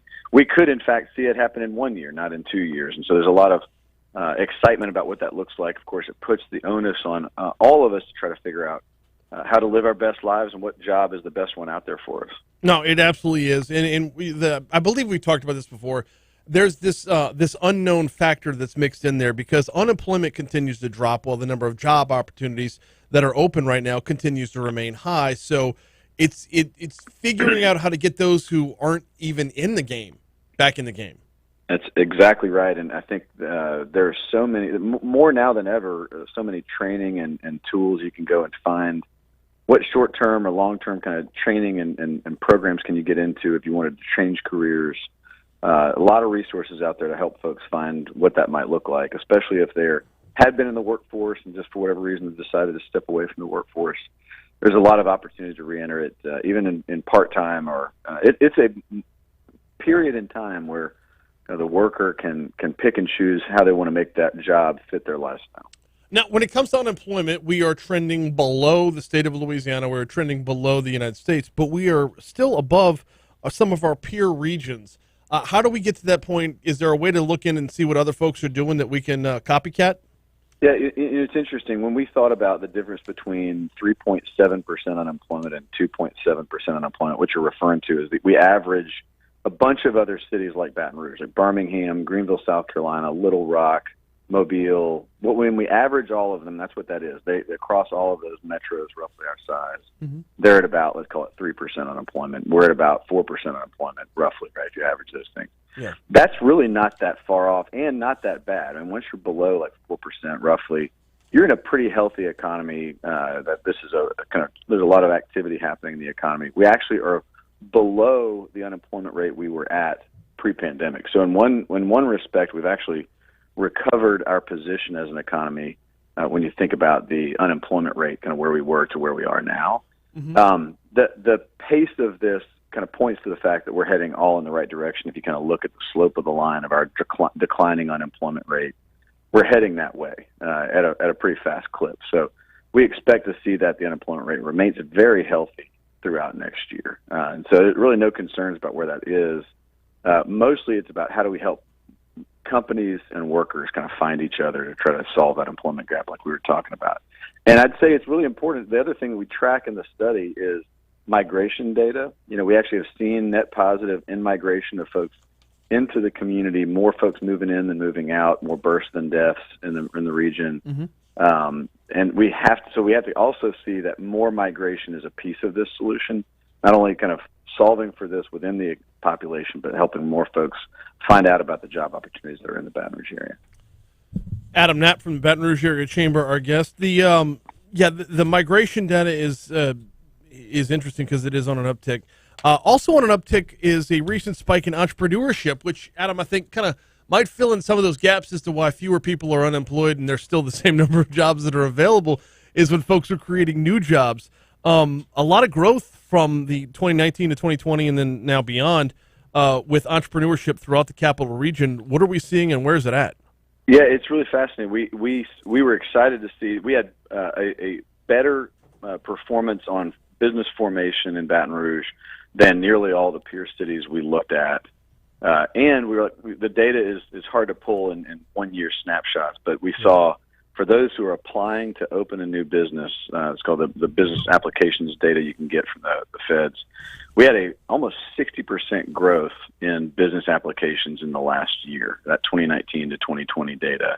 And we had, I want to say, 6 parishes of our 9-parish region were in the top 10% of business applications nationally. So it's really fascinating to see. It's not just, say, Ascension Parish or West Baton Rouge or East Baton Rouge. It's happening across the 9-parish region. In rural places like St. Helena had growth in business applications just as we saw in big urban centers. And so, but to your point, a lot of folks may be choosing to open businesses rather than go attach and go back to work for somebody else. Well, yeah, and that would actually only widen that gap when it all comes down to it, because the more they're successful, the more they're going to have job openings as well. And yeah, you mentioned St. Helena. It really does stand out when you see growth in entrepreneurship. St. Helena grows by 118%. It's a very rural community, but it's nice to see some business activity that's happening there. And we've tried in a few places where we can single out parish-level data to pull it out so that other parishes in the region, not just East Baton Rouge, can see kind of what's happening in their community, kind of segment it out. I want to just tell you another piece before I lose you. The other thing that I thought was fascinating, frankly, is the enrollment in colleges in Baton Rouge. So we think, of course, of LSU and Southern and our community colleges. We have 55,000 folks enrolled in our colleges. That number has trended up and stayed above 50,000 for the last 3 years.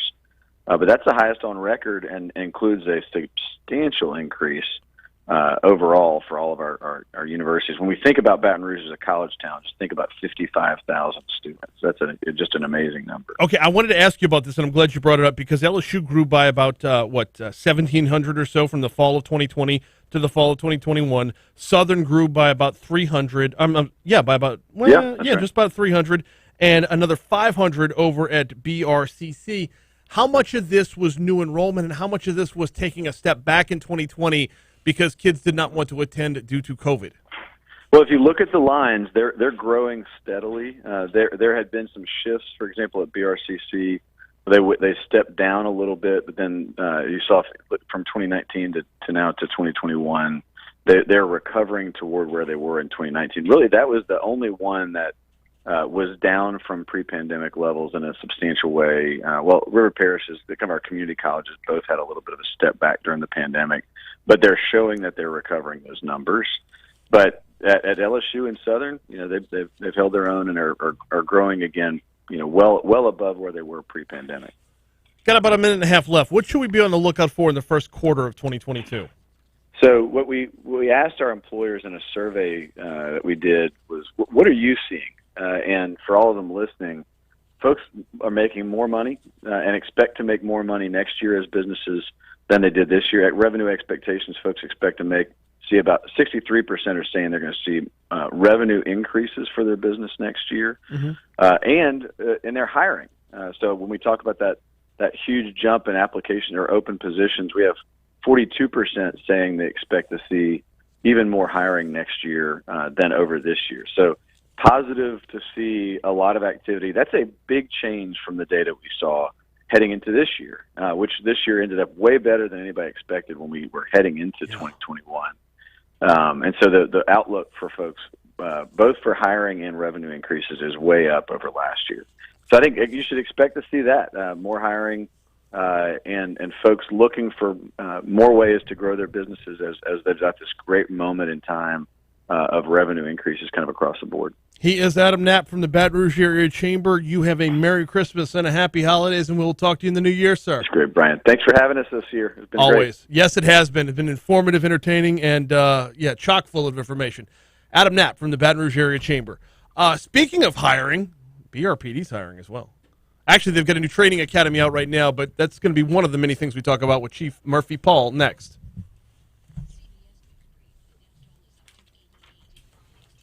How you doing? Good. How you doing? I'm all right. I'm all right. Yep, I was sitting in carpool in the middle of your press conference yesterday, so picking up the daughter, could not attend.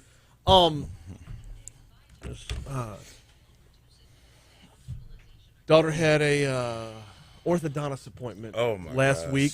Last week at I don't know, it's like 3:40, 3:45 in the afternoon.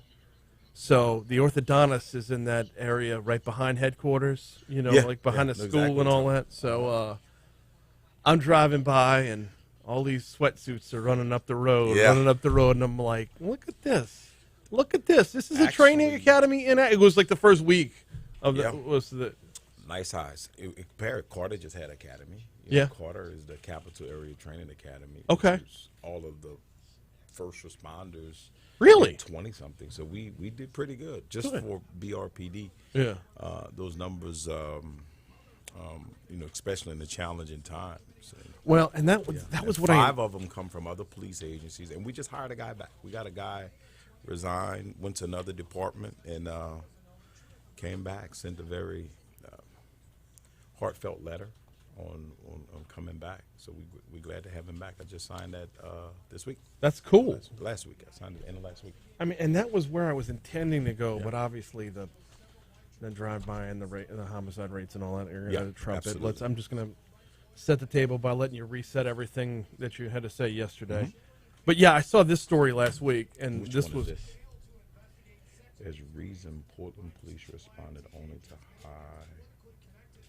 So I've never read it, so I wouldn't know about it. Well, I think my angle was the comparison here is we're shorthanded, but we're not that shorthanded. No, I mean we're what 80. Well, that's not true. We're over 100 when you count boots on the ground, because those 30 are on our payroll. Yeah, but they're not boots on the ground. Right. So yeah. So the challenge is we've been fortunate to have an academy after an academy after an academy. But yeah, it does negatively impact response times, our ability to put police officers in areas. So we're starting to use a lot of overtime dollars to deal with those shortages. Good. But those shortages are not unique to BRPD. No, and that was the point. That was the point. Go look at numbers, homicide numbers around. But we only talk about that. No, I know. Yeah. I know. Trust me, we're not the only one that are experiencing this in neighboring areas as well as unincorporated. It's the it's the big city kind of. Yeah. But when we're Baton Rouge centric, because we're LSU fan base is the same way. Yeah. A guy enters a transfer portal. It's like, what's wrong with LSU? Nothing. This is the way it is everywhere. And that's what I hear. When I talk to other departments and I see they're experiencing as well. So something different is going on in the country and people's state of mind, because it's not unique. Homicides are up nationally. Obviously, recruiting. I read one where I believe it's in Oakland. They're giving They were presenting a $50,000 bonus to rehire police officers. Good night. Yeah, I'll send that to you. In Oakland, they were presenting that to the. I think that was Oakland. Make sure.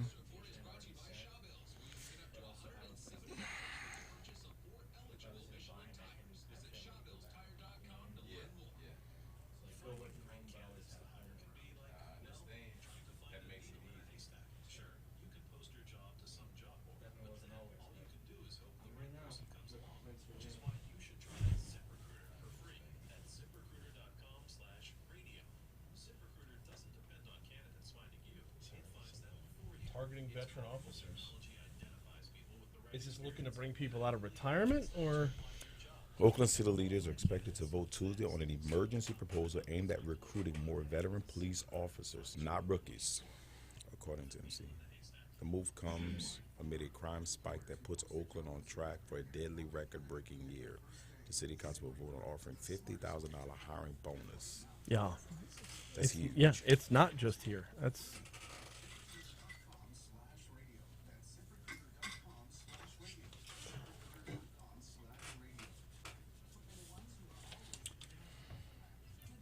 And we'll get to that after we get to the press conference stuff. Mm-hmm. That's.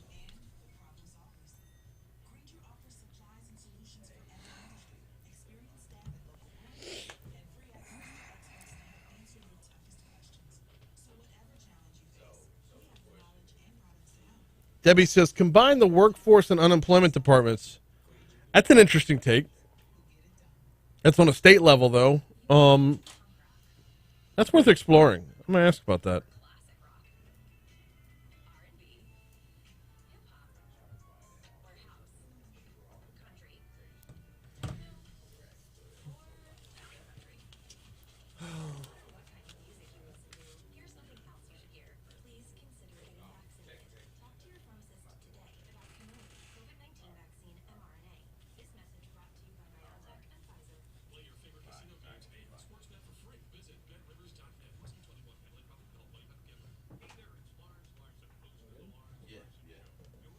What's happening? Man, hanging in there, trying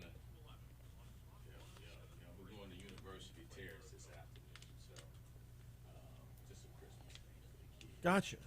But that is to meet with the parents or the PTA. Okay. Question for you. Yeah. What you got? Looking to get with y'all about messaging for 2022. Sure. And I just went down the hall, spoke to those guys too, to be able to have the chief, there. How would that look like? Can we talk to Rush on that, Gordy? Or No, I can help you out.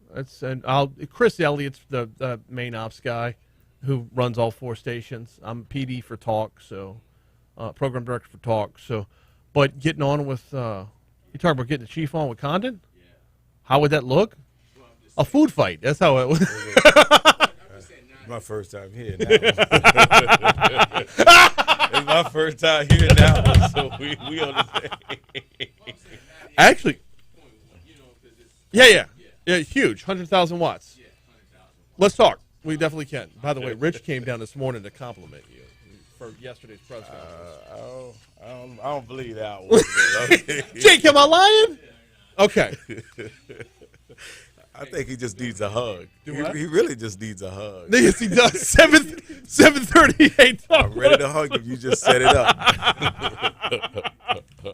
Oh my goodness, we got to dial it in. 7:38. Talk 107.3 FM WBRP. Mornings with Brian Haldane rolling right along. It's time to welcome in Baton Rouge Police Chief Murphy Paul. He joins us every single month and does so now. Chief Paul, welcome back. How are you, sir? I'm fine. How are you doing today, sir? Doing all right. We were cutting up during the break a little bit. If you were watching on YouTube, you heard what that was all about. But we do need to dial it in because we got to start off very serious with your press conference yesterday, which was in the wake of a drive-by shooting on Friday. For those that missed the press conference, what did they miss? Well, you know, the real intent of that was just to kind of give an update where we were, but to ask for the public's help in identifying the person or persons who were responsible for that shooting incident. You know, and I say this, every time there's a homicide in this city, I get a phone call. I don't care what time it is, my phone rings. The mayor does as well. So it literally keeps us up at night. Yeah. And when it involves a child, a baby, it hits a little different. And we never want to lose a child to senseless violence because they're innocent victims. They're no lifestyle and, you know, choices that cause that angel to lose his life. But we see more cooperation from the public when we lose a child. Yes. So what we know and we believe that there's someone out there in the community, someone who's associated, related to the individual involved in this, and that they'll do the right thing and give us a call. So 8 people in the car at the time? Yes, sir. 4 in the back, or 4 children were in the car. 4. 2 people were killed, and this was a targeted attack. If there's 8 people in the car, did the person in the driver's seat not know who did? Like, you're not getting cooperation from on scene? Yeah, I want to be respectful of the investigative process. Okay.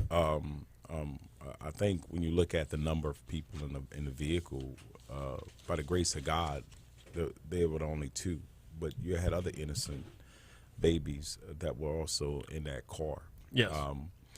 And look, that obviously the persons who were responsible had no regard for the life of anyone to commit such a horrific act, and that's why it's important that we get someone like that off the streets.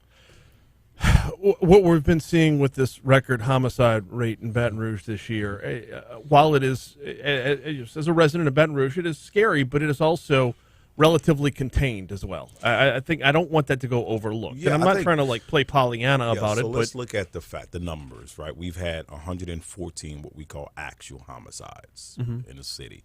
That's where there was a specific intent to kill. When you tie in, and of that 114, more than 20%, right at 20%, were domestic related homicides. 16 of those 20% were intimate partner, boyfriend, girlfriend, husband, and wife, or some type of intimate relationship. So 20% of the homicides were domestic related. The 114 is actually 125 is when you actually count in accidental or negligent homicides or justifiable homicides. Okay. And when we look at those numbers, you know, drugs play a part in it. We have a lot of group violence, retaliatory shooting incidents. People, places, and things, right? We have a small group of people that do certain things in certain places. Yes. But statistically speaking, if you don't engage in those things, then you're relatively safe here in the city of Baton Rouge. And that's the number I've been curious about, because if a large part of this, well, you eliminate 20% because of domestic, okay, then a large part of what's remaining is drug related, and then the retaliatory. How much of that retaliatory starts with the drug related? Yes, it's definitely connected, but we're seeing things a little different. We're seeing shooting incidents where we have multiple locations being shot at, and some of the incidents, as stated in the press conference yesterday, being played out on social media. Right? Really? Absolutely. So social media drives a lot of these incidents where we have young folks who don't understand conflict resolution, who don't have the proper positive influences in their lives so that they can make better choices. Just hearing that out loud is baffling if you do understand conflict resolution. Like the thought that it gets to death is just astounding. Well, and I think the piece that we have to do better on is that accountability piece. You heard in our press conference, we put a new commander of our violent crime unit. What we did is we put all specialized divisions under one command. We've seen some. Look, when we were first quarter of the year, we were at about 40% increase in homicides. At one point, going into mid-year, we had over 60-something% increase in homicides compared to last year. Yeah. We began to implement these strategies that we've talked about, focusing on those areas. Right now, we're sitting about a 14% increase from last year. So we're seeing some work, great work with some of the changes that we made. But we got to get boots on the ground. We got to get this academy class graduated. We got to get those boots on the streets. The more police officers we have, the more proactive, the more visibility. Those have positive impacts on crime. But we got to get those academy classes filled. Hey, I'm glad you brought up the first half of the year aspect of this, because we were on a ridiculous clip, and it has evened out a little bit. And I know, one homicide is still going to be too many. Absolutely. I get that. But it is, if you look at it half a year versus half of a year, like the second half of the year, are we trending behind where we were in the second half of last year? Yeah, significantly. I think when I looked at maybe right before the end of the year, we had 69%, 60 plus, maybe 63 at some points, 50 plus, and we were able to get it down to under a double-digit percentages, and then we saw some spikes, and right now we're sitting at 14%. So we're hoping that those efforts to continue to move it down, we'll have some synergy going into 2022. Absolutely. Baton Rouge Police Chief Murphy Paul is our guest. You mentioned those boots on the ground. Yeah. We were talking during the break. I was driving near the headquarters late last week and saw a bunch of gray sweatsuits just running by. The newest training academy is off and running. Yes. And literally running. Absolutely. I got to tell you, Chief, a little bit of the struggle bus on the faces. You could tell they're early on in the academy because that road work, it's brutal. Yeah, I was watching them on the mat and watching some of the physical training and stress that they put through. And let me tell you, I'm proud of what our recruiting has done. And I think it's important for our listeners to understand, we got 26 in the actually 31 when you count the post in academy. Got an officer who just came back. We just hired last week. And when you look at the number in our academy, that 31 compared to other academies, when I look at some of the numbers at we're at some pretty impressive numbers to have that many young folks. But I think what stands out a little more, the majority of them live over 70% in East Baton Rouge Parish. And the reason why I think that's critical to understand, when you look at the city of Baton Rouge, right at only 20% of our officers live in the city. Okay, that's been a topic of conversation as to whether or not they all should, or is there any directive from your office about requiring that? Because it doesn't. I wouldn't think there would be. There is no residential requirement. I think it has something to do with how we recruited, where we recruited. I think if you look at the success that we've had, I think that we are better off when we have police cars in the city of Baton Rouge, when we have police cars in the parish of VBR. Yeah. So when 44% of our police officers don't even live in a parish. Right. So they're not even in a parish. So when you look at our recruiting efforts now, we're hiring more residents in East Baton Rouge Parish, far more than we've done in the past. And I think we do have young folks in the city of Baton Rouge and in the parish, in East Baton Rouge Parish, that want to serve. And I think this academy, I think our last academy, and I think our academy before that, are real good data points to show that we can recruit in Baton Rouge, that this belief that nobody wants to be a police officer in Baton Rouge or East Baton Rouge is just not true. Well, and for those that still live outside the parish, price per square foot in Sherwood is phenomenal right now. Move in, be my neighbor, please. And we want them to. Look, we love our officers, and look, we want anyone who wants to serve. I mean, we still hire outside the parish, but we recruit heavily within our parish so that we can have those resources here. And I think that's a step in a positive direction. And that's the reason I bring it up, is because every time somebody brings up a residency requirement, you got to be reminded that everywhere around the country, police departments are shorthanded right now. No one's in a position to be picky and choosy about who comes on board. If you've got somebody willing to serve, you've got somebody willing to serve. We're talking the break. You were telling me a story out of Oakland, where a pretty ridiculous signing bonus is being offered up. I was sharing a story with you out of Portland where people are where 911's triaging what they respond to because they're so shorthanded. It's not just here. No, it's national. You know, we're using overtime dollars, taking individuals out of what we call administrative positions. Other specialized divisions are doing their part to help with that. We're just fortunate to continue to have academies so that we can hire officers for the future. And we're looking forward to our June class. We're already preparing for that. I can tell you those numbers in that class are going to be even larger than the current one. We're getting a lot of positive support on that. You're going to see a big drive of recruiting to fill those seats up in June. It feels like, talking on a national perspective, just from a trend, what's trending right now, it feels like the whole wave of defund the police is behind us now. It feels like momentum's starting to build in the right direction. Absolutely. I think that whole, when you look at what that did to law enforcement, it negatively impacted law enforcement. Yes. It negatively impacted morale. You're starting to see in some areas where they're starting to dial back on that narrative. Well, I mean, when the rubber met the road, when people had to go into the voting booth and say, what are we really doing here? It went from rhetoric to just staying at rhetoric. And that's why we're fortunate not to have ever believed in that narrative of defunding the police. You know, our budget is higher 2 years in a row. We've given our officers raise. We're still working to build that morale up, and we're going to keep moving forward and supporting our police officers because they work hard and they're doing some great work. One more before I get you out of here, and this is something that has been a recurring theme that you've brought up repeatedly, and you talk about people, places, things. The people have been the same number of, a revolving door has been a problem. Does that continue to be a problem, or are we seeing improvement there? Absolutely. You know, our VCU commander talked about it yesterday. You know, when we looked at the first half of the year, when you look at those individuals that we are arresting who are already felons, probably around 39% of those. And when you start looking at those who we have arrested for homicides, had 2 or more violent arrests, probably around 39%. And then you just look at this year, how many people that we arrested for homicides that are back on the streets. Oh, no. Okay? And it's probably in the 35-plus category. These are people that we've got probable cause. We went to a judge. We believe that there's evidence, and they're back out on the streets.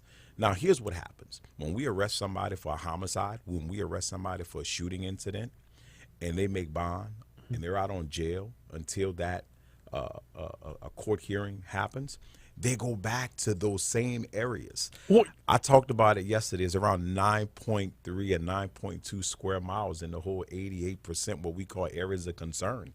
They go back to those 9.32% square miles in the city, and they run across the same individuals that they had beef with, or the family members and friends or associates or group gang members or other drug dealers. So now you start to kind of get an understanding on this cycle, right? Yeah. And this is the criminal justice system as a whole. It's not just a policing issue.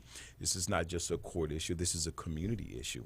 And we have to address it from a community strategy, not just a police strategy. That's why we need community-led policing strategies as well as community-based strategies. He is Baton Rouge Police Chief Murphy Paul, visits with us every month. You have a Merry Christmas and a happy holiday, sir. We will see you in the new year. Absolutely. God bless you and your listeners. Quick break, coming back with the Outside In next. That revolving door thing, I don't know. Can you kill the mics?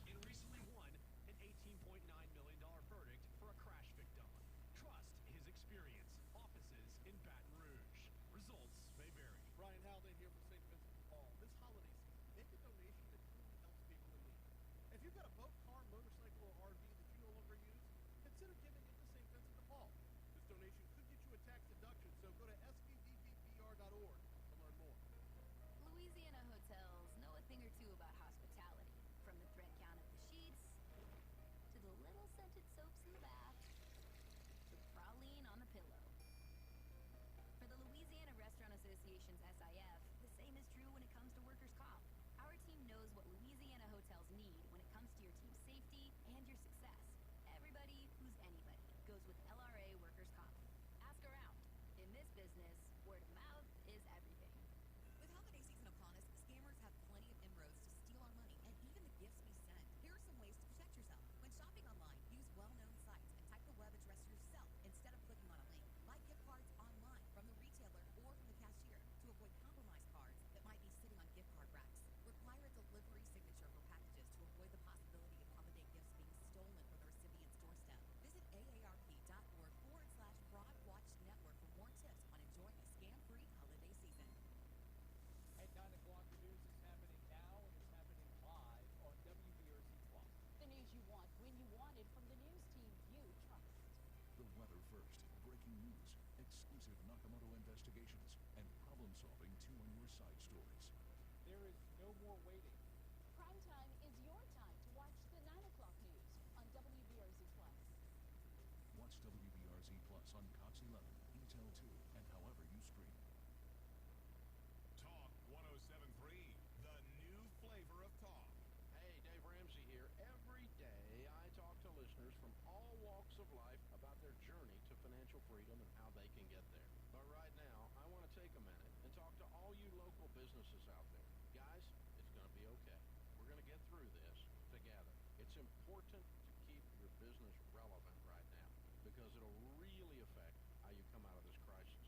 I want you to keep reaching out to your customers and your potential new customers right here on local radio. Let your community know you're open, how you're helping to keep them safe, and how your business is operating in the current conditions. Your message to your customers is key to the success of your business. Get your message on the air. And remember to stay safe and stay calm. We are going to be all right. Dave Ramsey, weekday afternoons from 1 to 4 on Talk 107.3, the new flavor of talk. Now, your WBRZ traffic update from Ashley Fouché. Foggy out there, less than a quarter-mile visibility, mostly for all of East Baton Rouge Parish. You head down Interstate 10 towards New Orleans, that's eastbound. Want to run into problems right now. Let's take a look, though. You're seeing on the other side of the river, Port Allen, that is LA 1. That is basically stopped. When you see red on the map, that is no moving traffic, especially out towards the Livingston Parish, too, coming from Denham Springs into the city of Baton Rouge. That traffic is stopped. Look at all along 61, that's Airline Highway. That traffic is stopped. The only thing that's flowing smoothly right now is the interstate. See an accident? Report it at WBRZ Traffic on Twitter. This report is brought to you by Shawbills, where you can get up to $170 with the purchase of 4 eligible Michelin tires. Visit ShawbillsTire.com to learn more.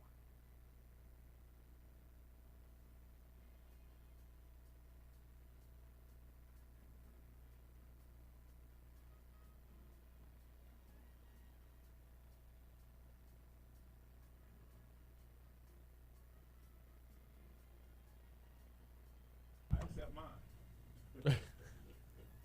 God bless you. Let me know what we need, and we're on board. Well, you tell us what you can give to where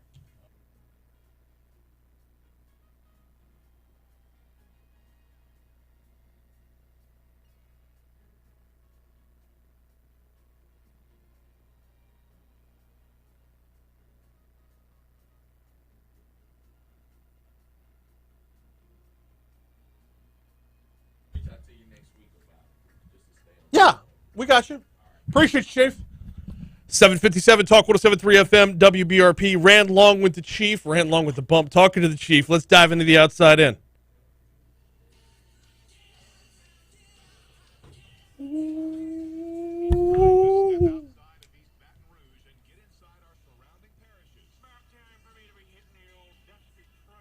Really explore space this time. I mean, really.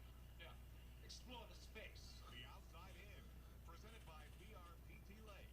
With 6 locations and extended hours to fit your needs, BRPT Lake has got you covered. Schedule online now at brptlake.com. The Outside In is coming your way now. Oh, got to talk fast this morning. Running long. First stop, East Feliciana Parish. A man was shot Monday night at a food mart along Plank Road in Clinton.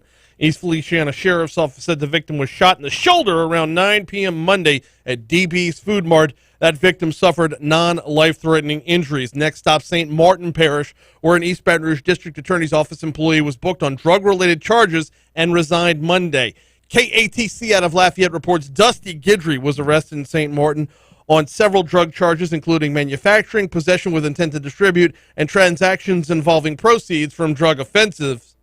East Baton Rouge Parish District Attorney Hiller Moore put out a statement saying he is accepting Guidry's resignation. Over to Iberville Parish, a man was found shot to death in his home Monday morning after police were alerted by a neighbor with a bullet hole in her home. St. Gabriel Police Department said the man lived in a trailer along MLK Parkway. A neighbor reported gunfire in the area Sunday night. Police found the man dead Monday morning. Closing out Livingston Parish. Civil rights attorney Ben Crump plans to file a lawsuit against the Department of Child and Family Services over a child trafficking case. Quote, "It's documented. You can look at it. Them screaming out for help and continuously telling people that they were being abused. Help us," said Crump. Louisiana State Police arrested suspect John Mack on charges in Jefferson Parish, and the 76-year-old faces felony charges in Livingston Parish of rape and sexual battery. That is the Outside In. CBS News coming your way now. I am way long on live reads. I didn't do a single one that hour, and I suck. Everything. Yeah. No, I've done Muya and BRPT.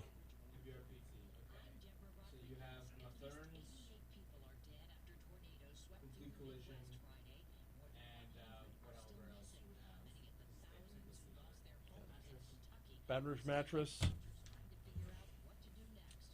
Man, I had all this good stuff about staff shortages. We had to cut the segment in half because of the friggin' drive-by shooting of 5-year-olds. Chief's getting fed up, though. You can hear it in his voice. He's getting fed up. And look. He knows the political. Utility officials say it could take weeks for thousands to get power and water back. About 450 National Guard members are mobilized in Kentucky, searching for bodies. Promising news this morning on a COVID pill and its effectiveness against the new Omicron variant. Pfizer CEO Albert Bourla on CBS Mornings.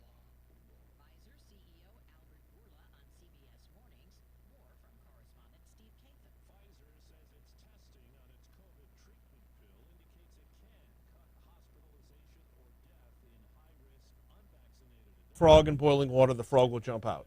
If you put a frog in lukewarm water and raise it slowly, degree by degree, that frog will stay in the water. Yeah, see, I thought to myself, like, why would it be a frog? But then I thought to myself, like, if anyone... A crab can't jump out. No, they can't. But, like, I don't know. I was like, who eats frog? And I was like, wait, I'm here.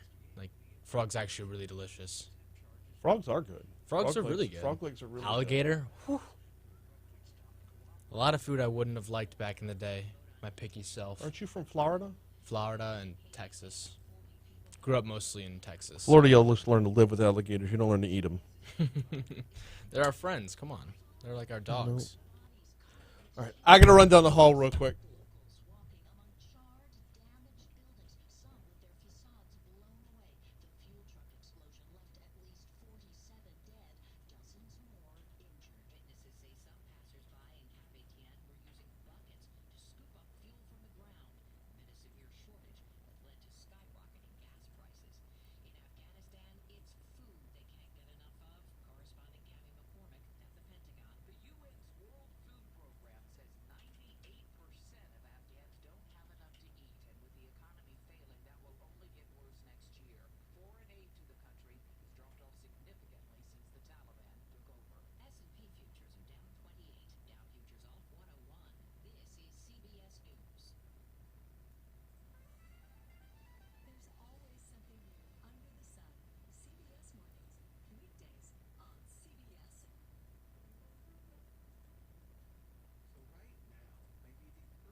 8:05, Talk 107.3 FM, WBRP, Hour 3 of Mornings with Brian Haldane coming your way right now.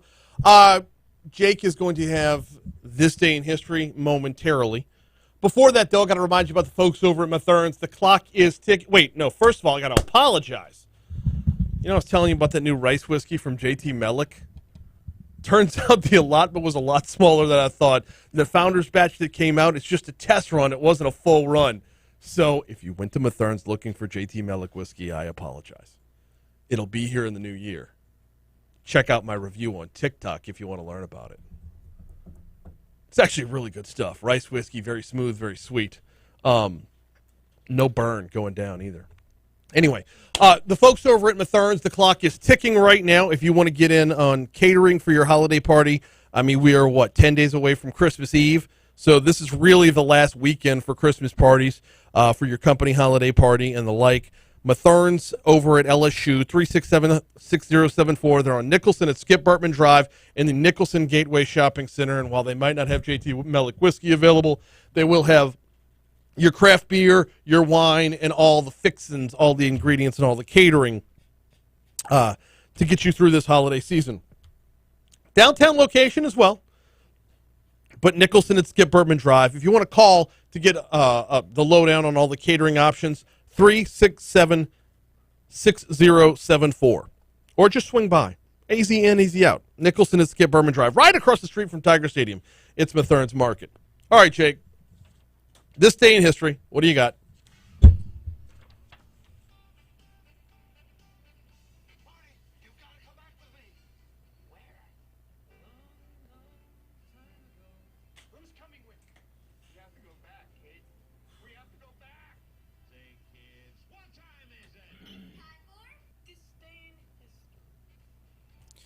Good morning to all those tuning in. I'm Jake Bartia, as he said. That's so, it's so sterile. What? It's not comforting. Good morning to all those tuning in. Just be human. Hello. Good morning, Hello. everybody. Hello. How's your day going? How are you? I'm doing well, thanks. Thank How are you. All right. See, it's just so much more. Attention, all those tuning in. Those tuning in. Hello. We'll get there. Yeah, we will. 1849. The first chamber music group in U.S. gives their first concert in Boston. 1849. All right. Almost a century later, in 1947, the National Association for Stock Car Auto Racing, also known as NASCAR, was founded in Daytona Beach, Florida. It was. It's NASCAR's birthday today. Happy birthday, NASCAR. 1969, Jackson 5 make their first appearance on The Ed Sullivan Show. I like it. 1971, the Golden Gate Bridge lights out all night due to power failure. That sounds horrifying. It does. Although, I mean, I think that'd be fun if, traffic wasn't a thing. 1980, New Orleans Saints end a 14-game losing streak. They beat the New York Jets 21-20. 1 point. Dun, dun, dun! 1 point against the Jets. Right? Yeesh. Different time, though. Different time. Oh, very different time. Very different time. They beat the Jets by, 21 yesterday or Sunday. Yes. That so broke very, very different time. And that broke a significantly less losing game streak. Yes. 2009, the 75th Heisman Trophy Award. Mark Ingram Jr., Alabama running back. Okay. You may or may not have heard of him. 2015, Star Wars The Force Awakens, directed by J.J. Abrams, starring Daisy Ridley, John Boyega, and Harrison Ford, has its world premiere at the TCL Chinese Theater in Los Angeles. I like The Force Awakens. I say it's pretty good. Pretty much what I expected when the series came back. 2017, the Walt Disney Company... Wait a minute. So that means two Saints, a former Saint, won the Heisman on this day. Mark Ingram, but back in 1996, former New Orleans Saint Danny Werfel won the Heisman as well. Boom. Look at us. Yeah. 2017, the Walt Disney Company buys most of 21st Century Fox for $52.4 billion. I know. Get the Dr. Evil impression. Oh, wait a minute. Make it 3. 2013. Oh, my goodness. Jameis Winston. Hey. This is just Saints Heisman Day. Let's go. Oh, there's more than just that. But 2019, the 85th Heisman Trophy Award. Joe Burrow, Louisiana State University quarterback. Highest percentage of first-place votes ever, with 90.7% of all first-place votes. 3 Saints and a Burrow. All right, I'll take it. Love to see it. That's all the events. Let's get right down to the birthdays. First up, Vanessa Hudgens turns 33. Shout out to High School Musical. Oh, no. Well, I don't know if you were going to have this in deaths, but did you mention Sandy Hook? Oh, no. Yeah, today's the anniversary of Sandy Hook, 2012, 9 years ago today. The Sandy Hook massacre was today. Yikes. Yeah, I remember hearing about that. Offset turns 30 today. Happy birthday. He's one of the Migos. Oh, yeah. Yeah, I don't really listen to him much. Migos. Star Fry. Love that song. Yeah. No, it's good. Yeah, it's There's an auto dealership on Florida Boulevard that's called Amigos Auto, but it's just like one big A in front of, so it just looks like Migos Auto, and I'm like, what? Skirt, skirt. It's DK Metcalf's birthday. He turns 24. Nice. Michael Owen, 42 years old. You don't know him. You don't care. Soccer guy. Robert Covington turns 31, and Nicholas Batum turns 33. The guy's name's Spittoon? Nicholas Batum. Nicholas Batum. All right. Yeah. Hey, it's also Vanessa Hudgens' birthday. I just said that in the beginning, man. Did you not Did listen? I didn't hear Vanessa Hudgens. Yeah, you were thinking about something else. I was thinking about Craig Biggio. It's Biggio's birthday. Ah, okay. Yeah. It's also Hal Williams' birthday. Yeah. 90s TV star Hal Williams. Yeah, didn't recognize No, that. not a lot of people would. Shout out to him. Yeah. Deaths, only one to report outside of the one that you mentioned. It's Not actually 90s, 70s. He was on Sanford and Son. That's where everybody knows him from. George Washington died on this day. Okay. In 1799. Just barely missed out on the turn of the century. Yeah, just actually a couple weeks. That's all the deaths. Let's get right down to the holidays. Got 3 to talk about. It is National Free Shipping Day. I hope that's true. Monkey Day. What's Monkey Day? It's a day celebrating monkeys, I can imagine. No. Okay. What? How many types of monkeys are there in the world?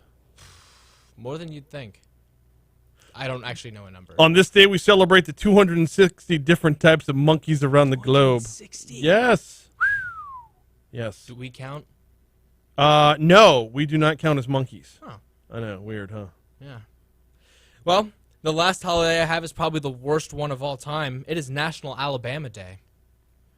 Why is that bad? Because it's Alabama. You know what? I'm just not on board with the Alabama hatred. Never have been. Not just as a university of, which is a gorgeous campus and a lot of wonderful people, but as a state as a whole, Alabama does a lot of really good things. I'm not gonna go and attack the government or the people of Alabama. I don't like their football program. Aside from Mobile claiming Mardi Gras. I know. Wait, they did that? Well, so there's a lot of evidence to suggest Mobile had Mardi Gras before New Orleans. It's not true, but they had a parade before New Orleans did. Even if They that didn't is have Mardi true, Gras who before does it better? By the way, did you know that the capuchin monkey is the smartest monkey on the planet? Really? Yeah. The more you know. Yeah. Well, that is this day in history. But Mobile Bay's pretty great. You know, Mobile's a good 3-day weekend. I mean, Gulf Shores ain't too shabby. Fairhope is taking over the world. What now? No, everybody's retiring and going to Fairhope. I don't know. Just go to Florida like a normal person. No, Fairhope is the new Florida. Huh. You're a little bit further inland along the bay. Yeah, it's the new hip hop happening place. Interesting. Yep. Is that this day in history? Yeah, that's everything. Well done. Yeah. Do I have time to talk about the mattress sale over at the Baton Rouge Mattress Outlet? I don't know. Do you? I think I do. Let's hear it. Well then, okay. Both locations of the Baton Rouge Mattress Outlet. Mitch Kimball and his team have you raring to go into the new year. End of the year closeout prices are available right now at the Baton Rouge Mattress Outlet, provided you mention you heard about it right here. The end of the year sale doesn't start just yet. But mention you heard about it right here, and you will get in with the closeout prices right now at either location of the Baton Rouge Mattress Outlet. 4065 Florida Boulevard or the corner of Jefferson and Hoosier 2. If you need to give them a call to get directions, let me help you out with a phone number. 930-5779 for the Mid-City Florida Boulevard location, 930-5779, or 223-6001 for the corner of Jefferson and Hoosier 2. They've got more than just the lowest prices around. They encourage you, go to their showroom, lay down on as many mattresses as you like. You want to find the one that's just right for you. Look, we all sleep a little bit differently. We all have our comfort level. Some of us like the pillow top. Some of us like a more firm mattress underneath us. you're going to find the one that's just right for you. All you got to do is test drive as many as you can at either location in the Baton Rouge Mattress Outlet, 4065 Florida Boulevard, or the corner of Jefferson and Hushu. Matthew Daddario is calling in. Make sure I'm pronouncing that right, please. Yeah, I've heard the name Daddario? Okay. Because there's this actress who was in Percy Jackson movie. Her name was Alexandra Daddario. Okay. I can double check. Yeah.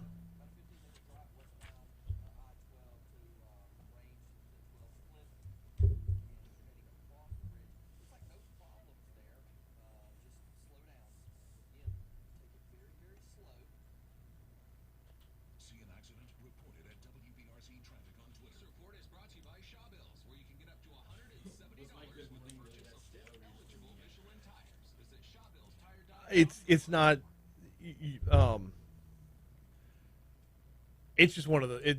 It's a preference thing. I like talking to the audience as if I'm talking to somebody one-on-one, as opposed to an overall like generic, hello everybody.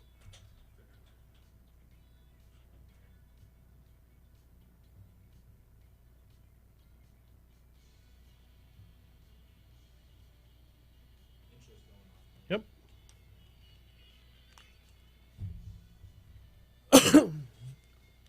817 Talk 107.3 FM WBRP. Actor Matthew Daddario coming up in just a little bit. He stars in the new movie Wild Game, which I believe is out as of Friday, in theaters and on demand as of Friday.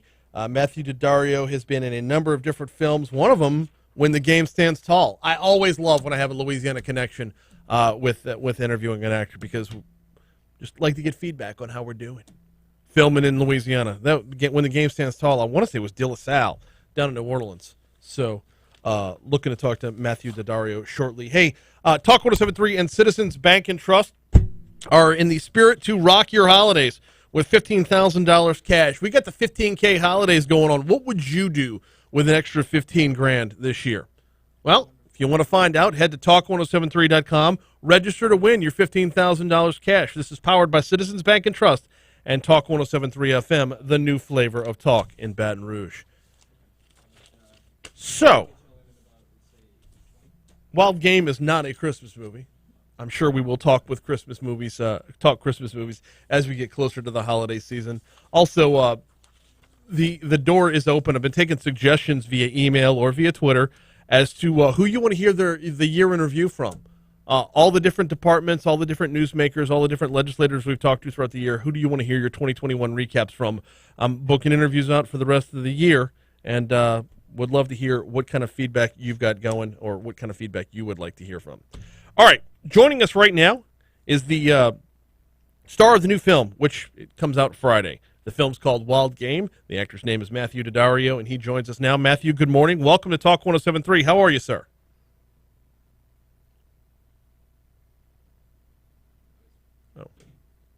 I was meaning to text you. Okay. He's kind of running late on one. I told him he was kind of vague on availability. I said be ready at 8:20. Okay, that's fine. We can do that. That gives us exactly 1 minute until we get to him. All good. So Wild Game, it's a film about poaching elk, which, what? When a cash-strapped rancher takes an offer to help a movie star poach elk, it seems like easy money until a fatal run-in with local authorities triggers a series of events that pits man against man in a bloody showdown. This is one that so I got a chance to look at a good bit of the screener last night, and this is it's jam-packed right from jump. And this is it's a film you're going to want to check out over the holiday season, though not a holiday film. Definitely one you'll want to check out over the holiday season. Now, check and see if he's here real quick. Don't forget, after Matthew, we got Congressman Troy Carter coming your way a little bit later on in the show. 8:40 this morning, Congressman Carter will join us for D.C. Current. Looking forward to that. Congressman Carter has got new legislation out that we definitely need to talk about. He has got the No Double Debt for Disaster Survivors, excuse me. What is that all about? Well, if you were a victim of Hurricane Ida, Are you getting hit from other ends, other aspects as well, or how can the federal government help keep people afloat in the wake of Hurricane Ida? That's all coming your way a little bit later on. Right now, though, I understand we're joined by Matthew Daddario. Matthew, welcome. How are you, sir? I'm fantastic. How are you? Doing very, very well. Glad to have you on this morning. Tell us a little bit about Wild Game and what folks can expect when it hits theaters on Friday. Well, Wild Game about a idiot actor who's a real piece of work who screws up a lovely rancher's life by demanding he goes on a poaching hunt, and unfortunately that poaching hunt goes wrong, and things get increasingly out of hand. It does run away just a little bit, but let's start with when the story itself starts. It kind of it starts uncomfortable. If I was reading that right. Yeah, I mean, there's a rancher, and his life isn't going all that well. There's it's all right, but his business is sort of falling apart, and he's trying to get him and his wife are trying to get pregnant, and he's a little cash strapped. Yes. And an opportunity comes his way. It's not a really, it's a morally ambiguous, but very illegal offer, and unfortunately he can't say no to that offer because the money's too good. So yeah, you're starting off a little bit stressed out about where it's going, but it starts to feel like things are going okay and might work out. But of course, we can't let that happen. Well, no, obviously. No. Otherwise, there wouldn't be a movie to be had. Which come on. If it worked out and nobody got in trouble, what kind of movie is that? Exactly. That would be something on PBS or something. Hey, you've been in all kinds of different movies and TV shows. Do you have a favorite genre that you like pursuing as an actor over any others? I think it really depends. There's part of you that wants the very artistic vibe. There's part of you that wants the action adventure. Everybody wants to be Indiana Jones, Mm-hmm. But at the same time, I think that the job that really leaves you having the best life is a comedy job. If you can get a job where you're playing a funny character and you go to work every day with people laughing and telling jokes and you're doing that, that's a really great gig. That's an enviable job. That's a very much better answer than the last time I asked that. The last time I asked that question of an actor, the answer was whatever pays me. So I greatly appreciate that level of insight. You know what? Maybe I'll amend my answer. Yeah, no. Stick with what you had. That was a better answer. I got to talk a little bit about working through the pandemic because this has been a different experience for a number of different folks. As consumers of film, we've taken things in a different way. What's it been like working through COVID-19 to the point where we are now? Well, there's a lot. There's a lot you can say about that. But I'll say this: the one thing I noticed is that the things that filmed during the pandemic, when I'm watching, I can sometimes tell. And I notice it's like the scenes are slightly smaller. There's less people. You can see that they've adapted to having less people in the shows. You can see that they're staying longer on certain shots because they know that they don't want to move around. They don't want to expose people. And that was everything filmed during the pandemic. So on our end, it was a major focus. Why Women Kill, a show I did during the pandemic, was very, very secure, an incredibly secure operation, people getting tested all the time and all that. So that becomes a huge part of filming. And it's a little bit, it interferes obviously, but you have to adapt to it. So it is interesting. It's a definitely different landscape, and I wonder going forward if, what's going to happen. I guess that's what everybody's wondering. But it'll be nice to go back to normal. The nature of the way we've consumed your product, consumed film and entertainment has changed as well. It's no longer just the network TV and going to the movies. The streaming game has really opened things up. Have you seen that same from an actor standpoint, from someone in the business's standpoint? Have you seen that same wide opening of you have this much more available to choose from when it comes to work? There's you think about it. Okay, right? We watch. You turn on your TV, and how many streaming services do you have? You've got. I mean, at this point, I don't even want to know how many I have. I honestly, there might even be some I don't even have on the screen. There's so many options. There is so much material, and yes, we see more auditions for more roles. I mean, it used to be back in the before before I was born. There were like, what, 15, 20 shows? Mm-hmm. I don't know. Maybe even if you're up to 50 shows, and maybe up to 100 shows. Now, I actually don't even know how many there are, but it seems like an endless stream. And at the same time, there's all kinds of movies being made because there's all kinds of networks that want to have more material. And the fact of the matter is that people are consuming it. Like you said, during the pandemic, things kind of changed and things were already changing, but people are far more likely to watch something they've never really heard of. They're far more likely to watch multiple series back to back, to watch 6 hours of TV in a row. And that means that they need more material. So it's an endless stream of it, and which is great for the actor, and I think great for the consumer. Yes, absolutely. Great on both ends. And because at the end of the day, great acting is great acting. Great storytelling is great storytelling, and leave it up to us to pick and choose what we sift through and what we land on. Actor Matthew Daddario is our guest. Hey, while I've got you here, I got to ask you about a little bit something local. You're on in Baton Rouge right now. You have been in a film that was made in Louisiana, When the Game Stands Tall, down in New Orleans, if I'm not mistaken. I got to ask you to rank us a little bit. How's our game when it comes to movie making? Oh, well, man. Okay, first of all, New Orleans, everybody wants to film in New Orleans. If you don't want to film in New Orleans, you're out of your mind. Louisiana is just a great state to film in. I love people. I love the food. I love the environment in general. It was honestly the memory of filming When the Game Stands Tall was one of the best memories I had. I was down there with a bunch of friends, and we're filming a football movie. We're in pads all day. Some days it's unbelievably hot. You get, you think the rain is going to save you, but it just makes it more humid. Other days it's just absolutely gorgeous. It was actually one of the most wonderful experiences. I've been back to New Orleans maybe 12, 14, 15 times. That would be the dream would be to get a show filming down there in New Orleans. Absolutely. I love Louisiana. And I'm not saying that like an actor says it. I'm saying it for real. You know what I mean? We got to get actors, whatever it is, they'll say they love it. No. I love New Orleans. We got to get you up to Baton Rouge. I mean, we're just an hour down the road. We'll get you in Tiger Stadium on a Saturday night in the fall, man. It's an absolutely irreplaceable experience. He is Matthew Daddario. Wild Game comes out Friday night in theaters and on demand. You know what? I don't have the streaming platform in front of me. It'll be on all on demand on all the big demand. I can't list them all. The Netflix, the Hulu, and the like. Yes. Matthew Daddario, thank you for a couple minutes this morning. I appreciate it. Absolutely. Very good stuff. That was fantastic. If for no other reason than getting such a positive report card about filming in Louisiana. And Wild Game itself. So when greed takes over, Murphy's Law takes over.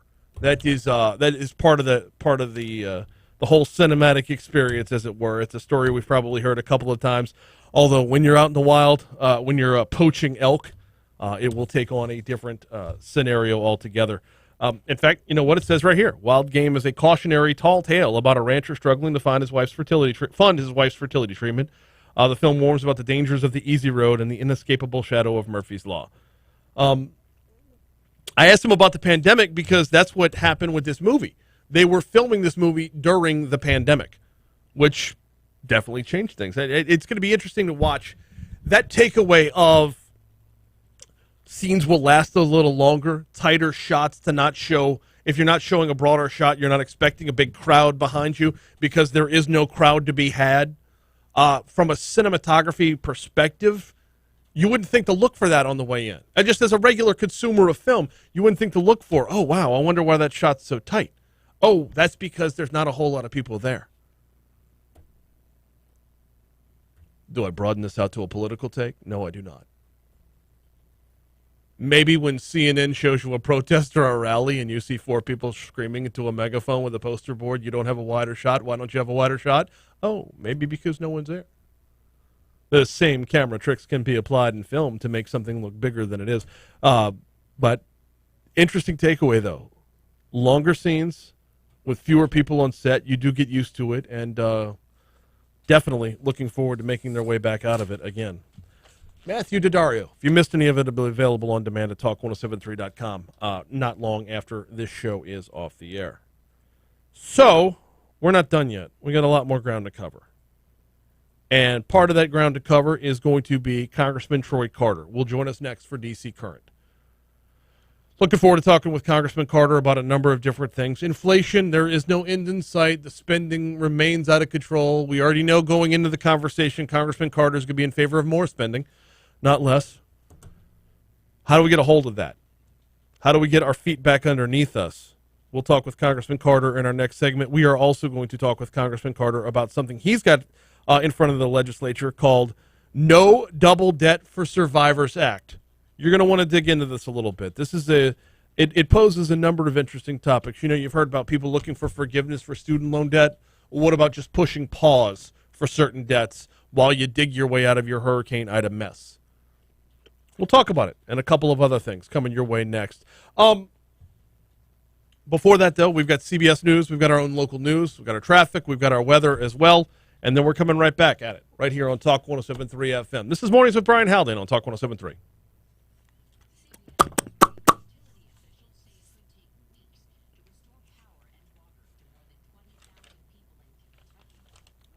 All right, all I've got left is complete collision. Okay.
You weren't tweeting out all the individual, like after you post them on demand, are you tweeting out links back to the individual on demand pieces? No, we need to get you doing that. Okay. Let me get with Chuck so he can get with you about what to do with that. Because an on-demand piece just sitting there by itself doesn't garner any traction. But when we tweet it out 2 or 3 times, we see the numbers of people who click on it. And Matthew Daddario is one that I really need out there. Simply, and I'll take care of his. But just by tweeting that he was on the show, because I do a little promo video every night, just by tweeting on the show, he's on the show. I picked up like 10 new followers last night. We had like 20 people like the post that don't normally like the post. So I definitely want to capitalize on that and get as many listens as I can.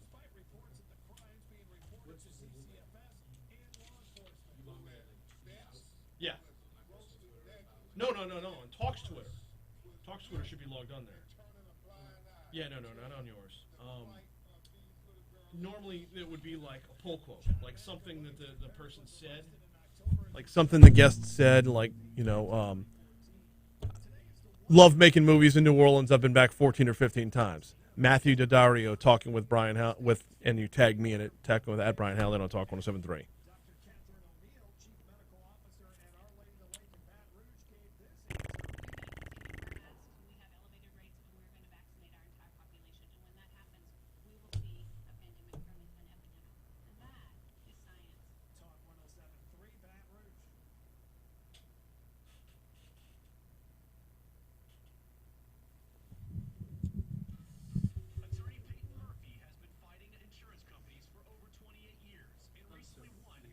What?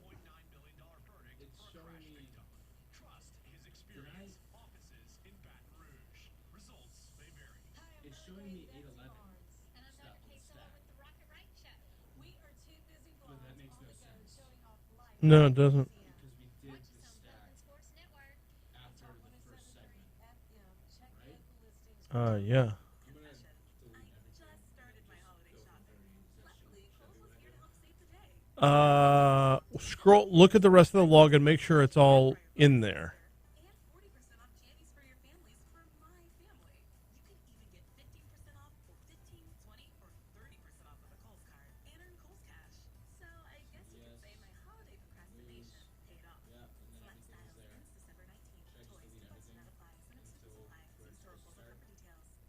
Yeah, it's fine.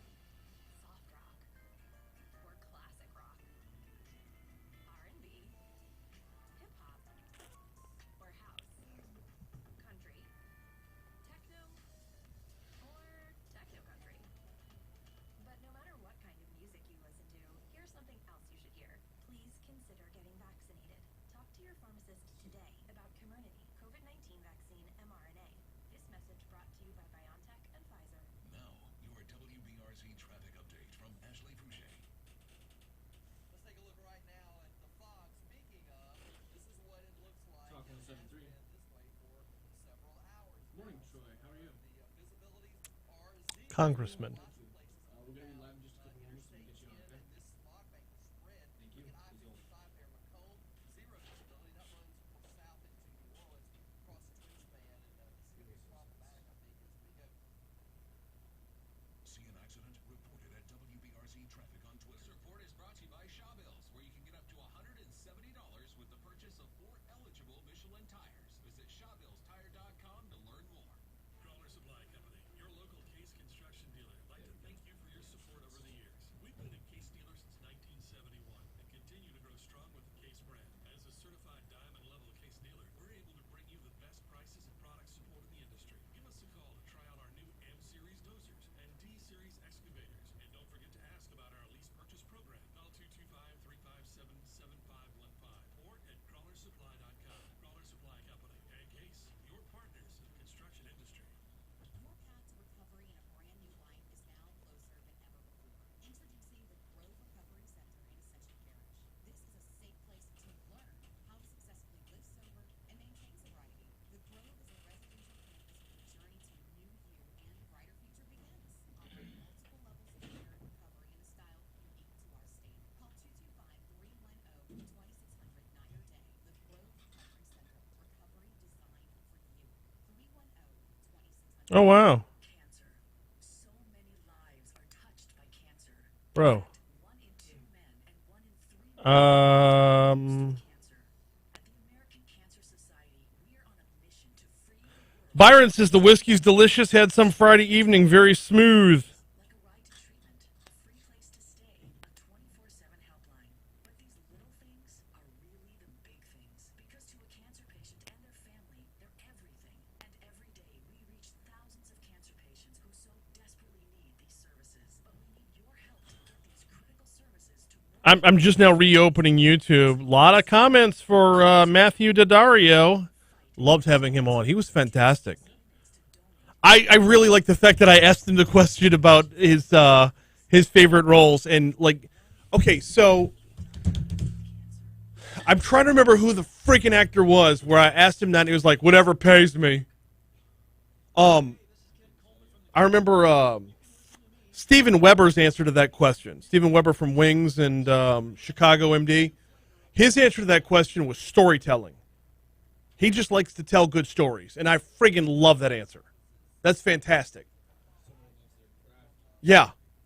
I would love to remember. Maybe, was it those two? You know what? The one that we never aired. Those two slapdicks from. They were like dick punching each other during the middle of the interview. It was just so. Zolo, I think was his name. Zolo Maraduena. It was the guys from the Karate Kid, Cobra Kai. The two. I mean, they're like.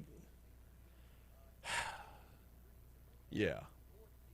Whatever pays me. I can't recall if that actually was them who said it. Me neither. I would have remembered it. Bro, that I never even bothered to post that on demand. That's how bad that was. It wasn't exactly a page. Like, you could hear one of them giving the other one a noogie in the middle of the interview.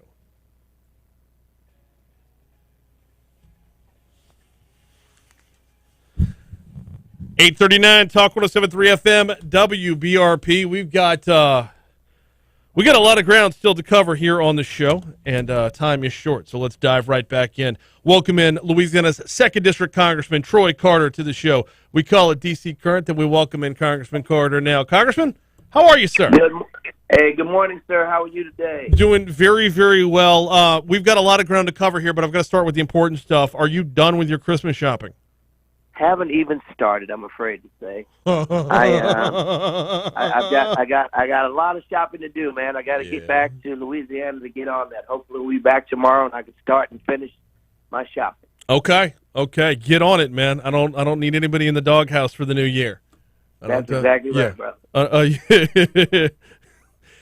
We you still got 10 days, so we're good to go. Hey, I got to start with something. We're going to cover a lot of ground in this segment, but I got to start with something that you've got proposed that I find interesting, to say the least, and I don't know all the nuts and bolts of it. The No Double Debt for Disaster Survivors Act. Tell me all about it, please. Yes.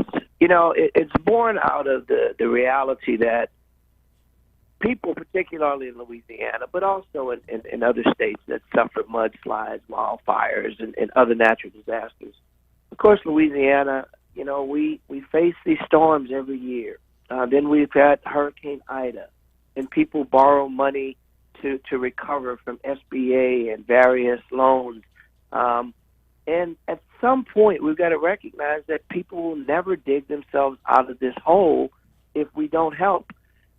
So the No Double Debt for Disaster Survivors Act is intended to grant relief to Louisiana citizens and people that have suffered through natural disasters. So if you borrowed money to better yourself and go back to school, and you owe student loan debt, and then a storm comes, and then Ida comes, and you have to borrow money to keep your lights on or to keep your business going, at some point we should look to try to forgive some of that debt so people can move forward and continue with their lives.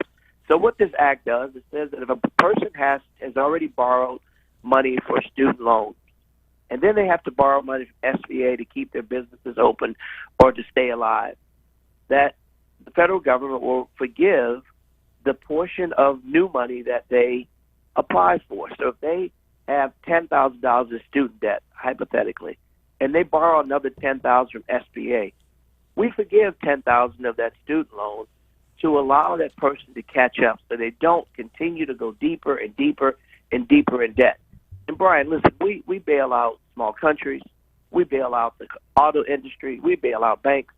Time us to bail out the American people and give Louisiana residents the opportunity to recover from some of this debt that they continue to mount due to issues that they had no control over. Natural disasters come and go. We don't control them, but government should help. I hear the sentiment, and I see where you're going with the comparisons to, say, bailing out other industries. The concern, though, number one, is how is that fair to anyone else who has gotten a student loan? And you take on a student loan knowing what kind of game you're getting into, knowing it's a loan. But how is it fair to those who have not had to apply for an SBA loan? If, like, for example, let's say I've still got student debt, which I do, but I didn't have to apply for an SBA loan as a result of the last storm.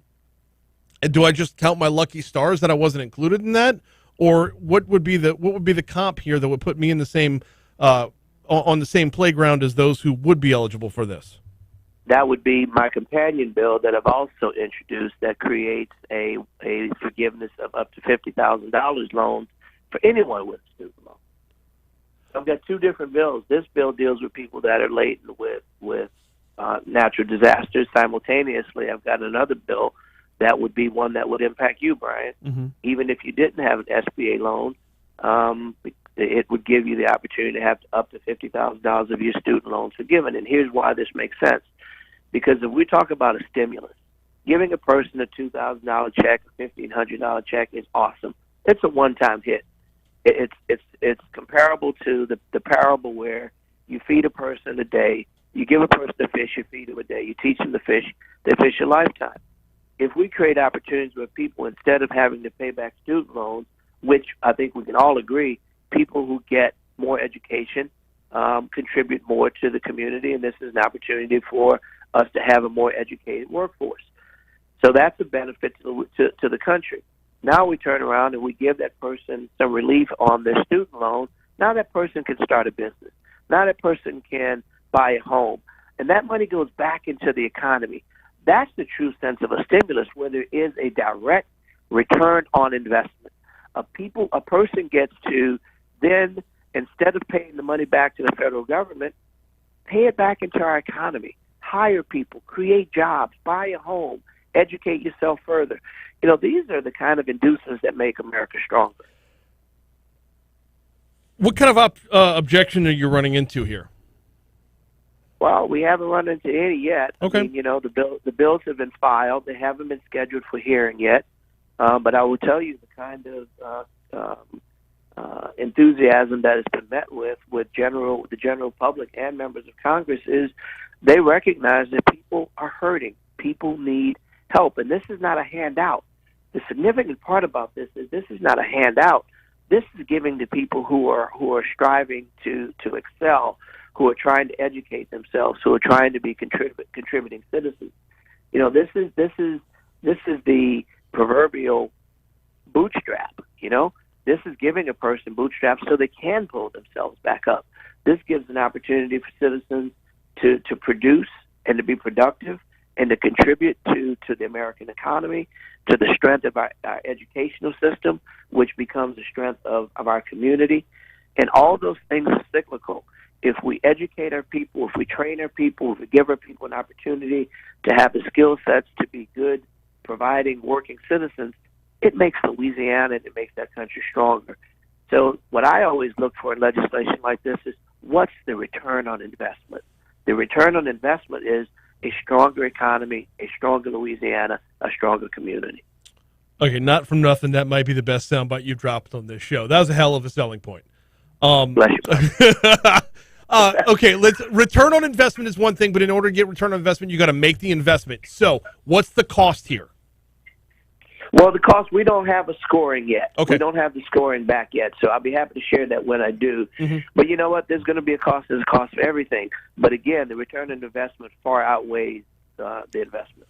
How much has recent spending by Congress, I mean, since the beginning of the pandemic, look, I know you're in favor of a lot more spending than I am, but I think we could all admit this kind of left the rails a little bit. And when it comes to scale, this makes the spending we've already seen makes your proposal look like a drop in the bucket.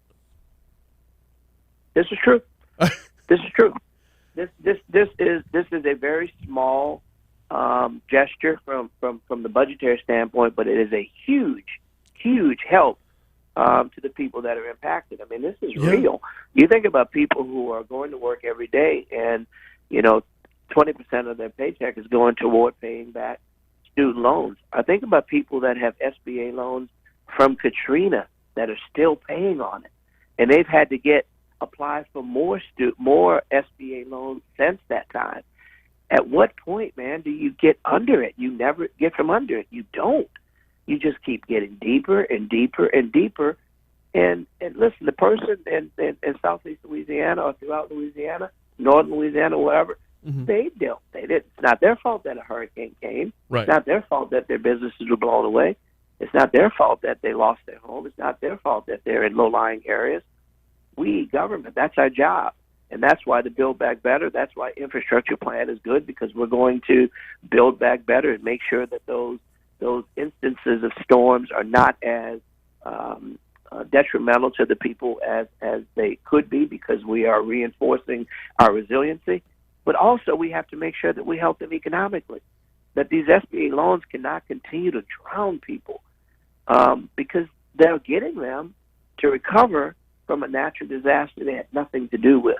And so when we talk about this amount of spending, it pales in comparison to what we do even in just one foreign country.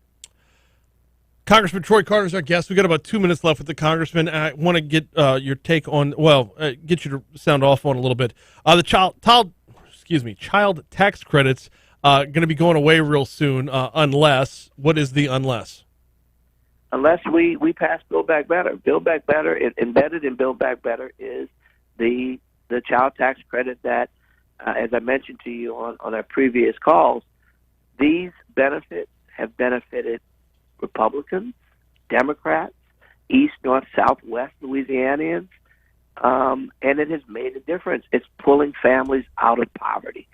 Again, this is one of those situations where it should definitely not be considered partisan, because there's many Republicans as there are Democrats that are getting this benefit, that are helping to feed, clothe, and educate our young people.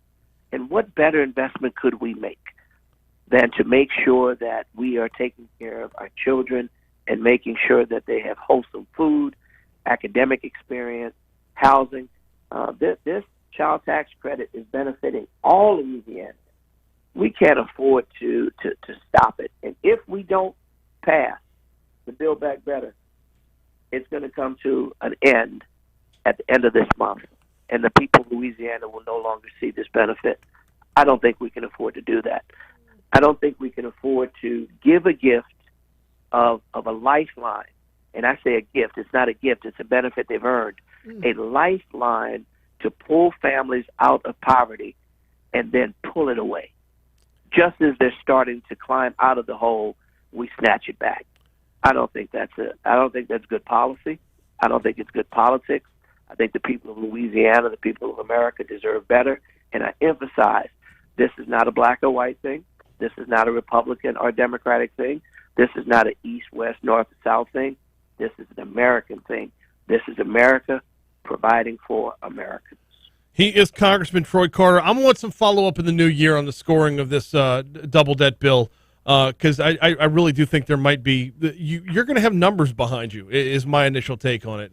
So I will, and I'm definitely curious. I will be able to demonstrate. I will be able to demonstrate with a scoring from the Congressional Office, Budget Office, that will show not only what the outtake is, but also the input, the return on investment.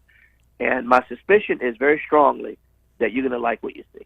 Okay. He is Congressman Troy Carter. We visit this time every single Tuesday. Congressman Carter, get on that shopping, man. We'll talk to you next week.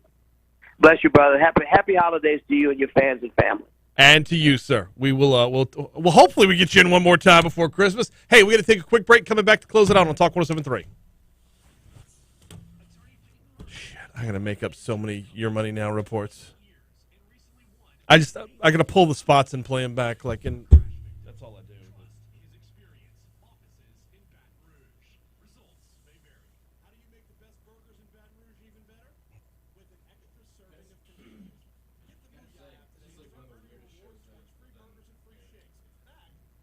Bruh. Kill the mic for a second.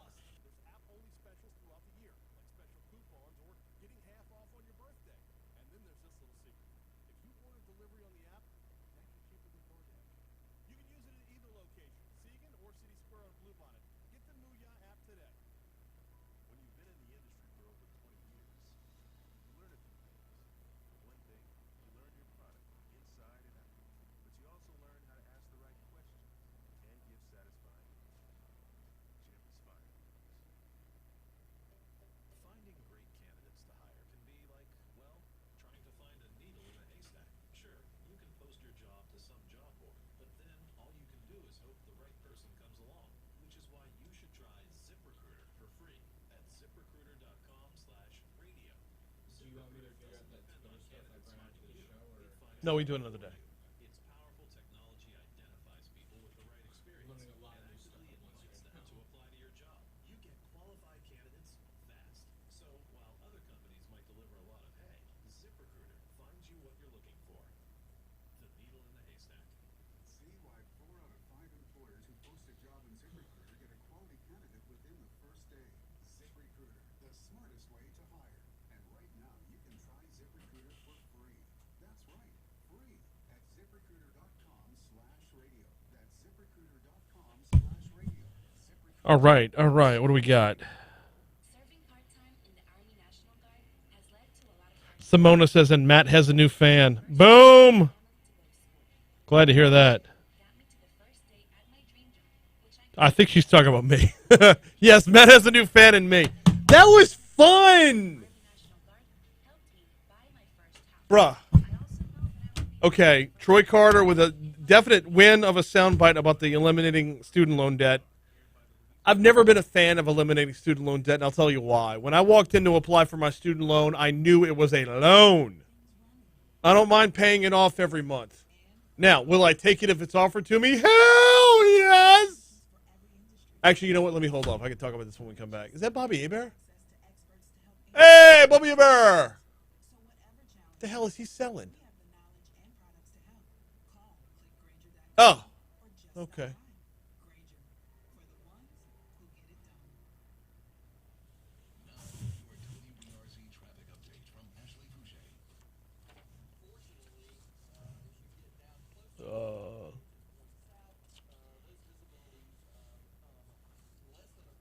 Yeah. Uh-huh.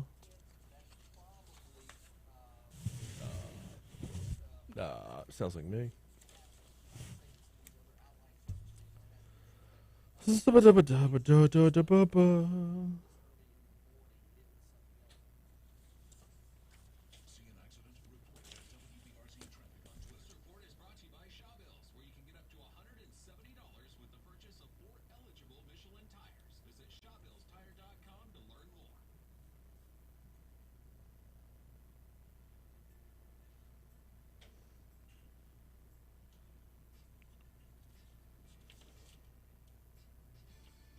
You still got 4, 5, and 6 over there?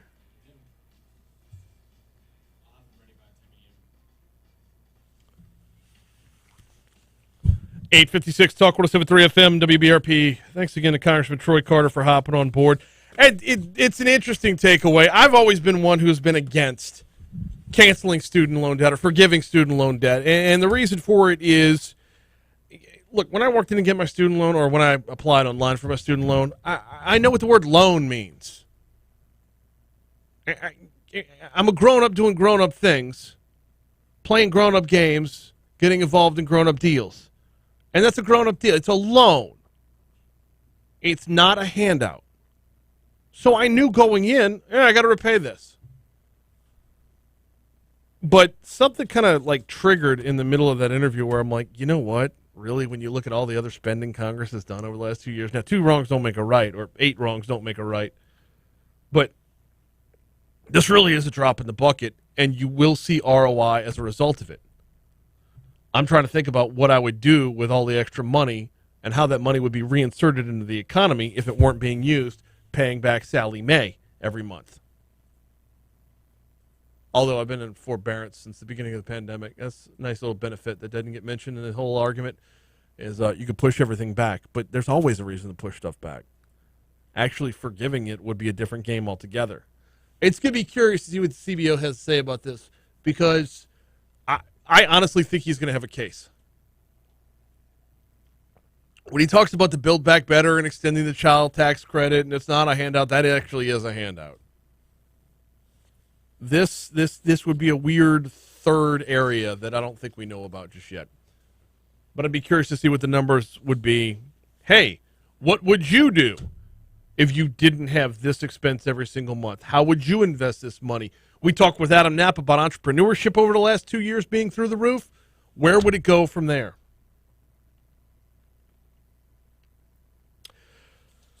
Anyway, that's a conversation to be continued at a later date. I'm looking up at the clock. Time is short. Got to tell you about the folks over Complete Collision Center, 2 locations. Plank Road in Zachary, and 9848 Perkins Road. That is Perkins just east of Bluebonnet in Baton Rouge.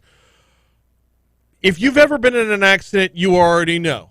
You already know. It's going to be a fight with the insurance company. It's always a fight with the insurance company. They want you to take your car someplace where they've got a deal hammered out that makes it cheaper for them. No. You want to take your car where it's going to be most effectively fixed, where you are going to get you and your family back onto the road safely. That's where Complete Collision Center comes in.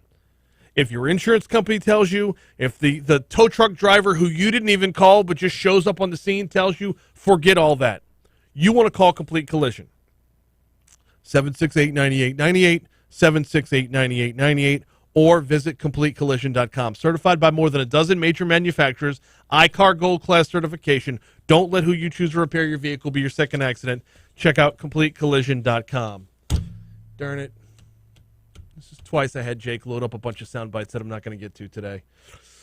Oh, well. Got another show tomorrow. In fact, we've got Legally Served coming your way tomorrow. Attorney Franz Borghardt is going to hop on board. I want to talk about rhetoric and trying cases in public. Oh, yeah. It's going to get hot tomorrow. Right here on Talk 107.3. Thanks for listening. Sorry about that. I was walking down the path of getting myself in trouble again, and this Ben Crump thing has got me sideways this morning. So triggered. Here's the question for Franz tomorrow. Can an attorney do more harm than good? when hitting the microphone and being a press whore. Now, Franz, as much of a media whore as he claims to be, I don't think he's ever tried a case in public. He definitely reflects on cases in public. He definitely grows his brand in public. But when was the last time Franz hit a microphone to talk about a case that he's involved in? It just doesn't happen.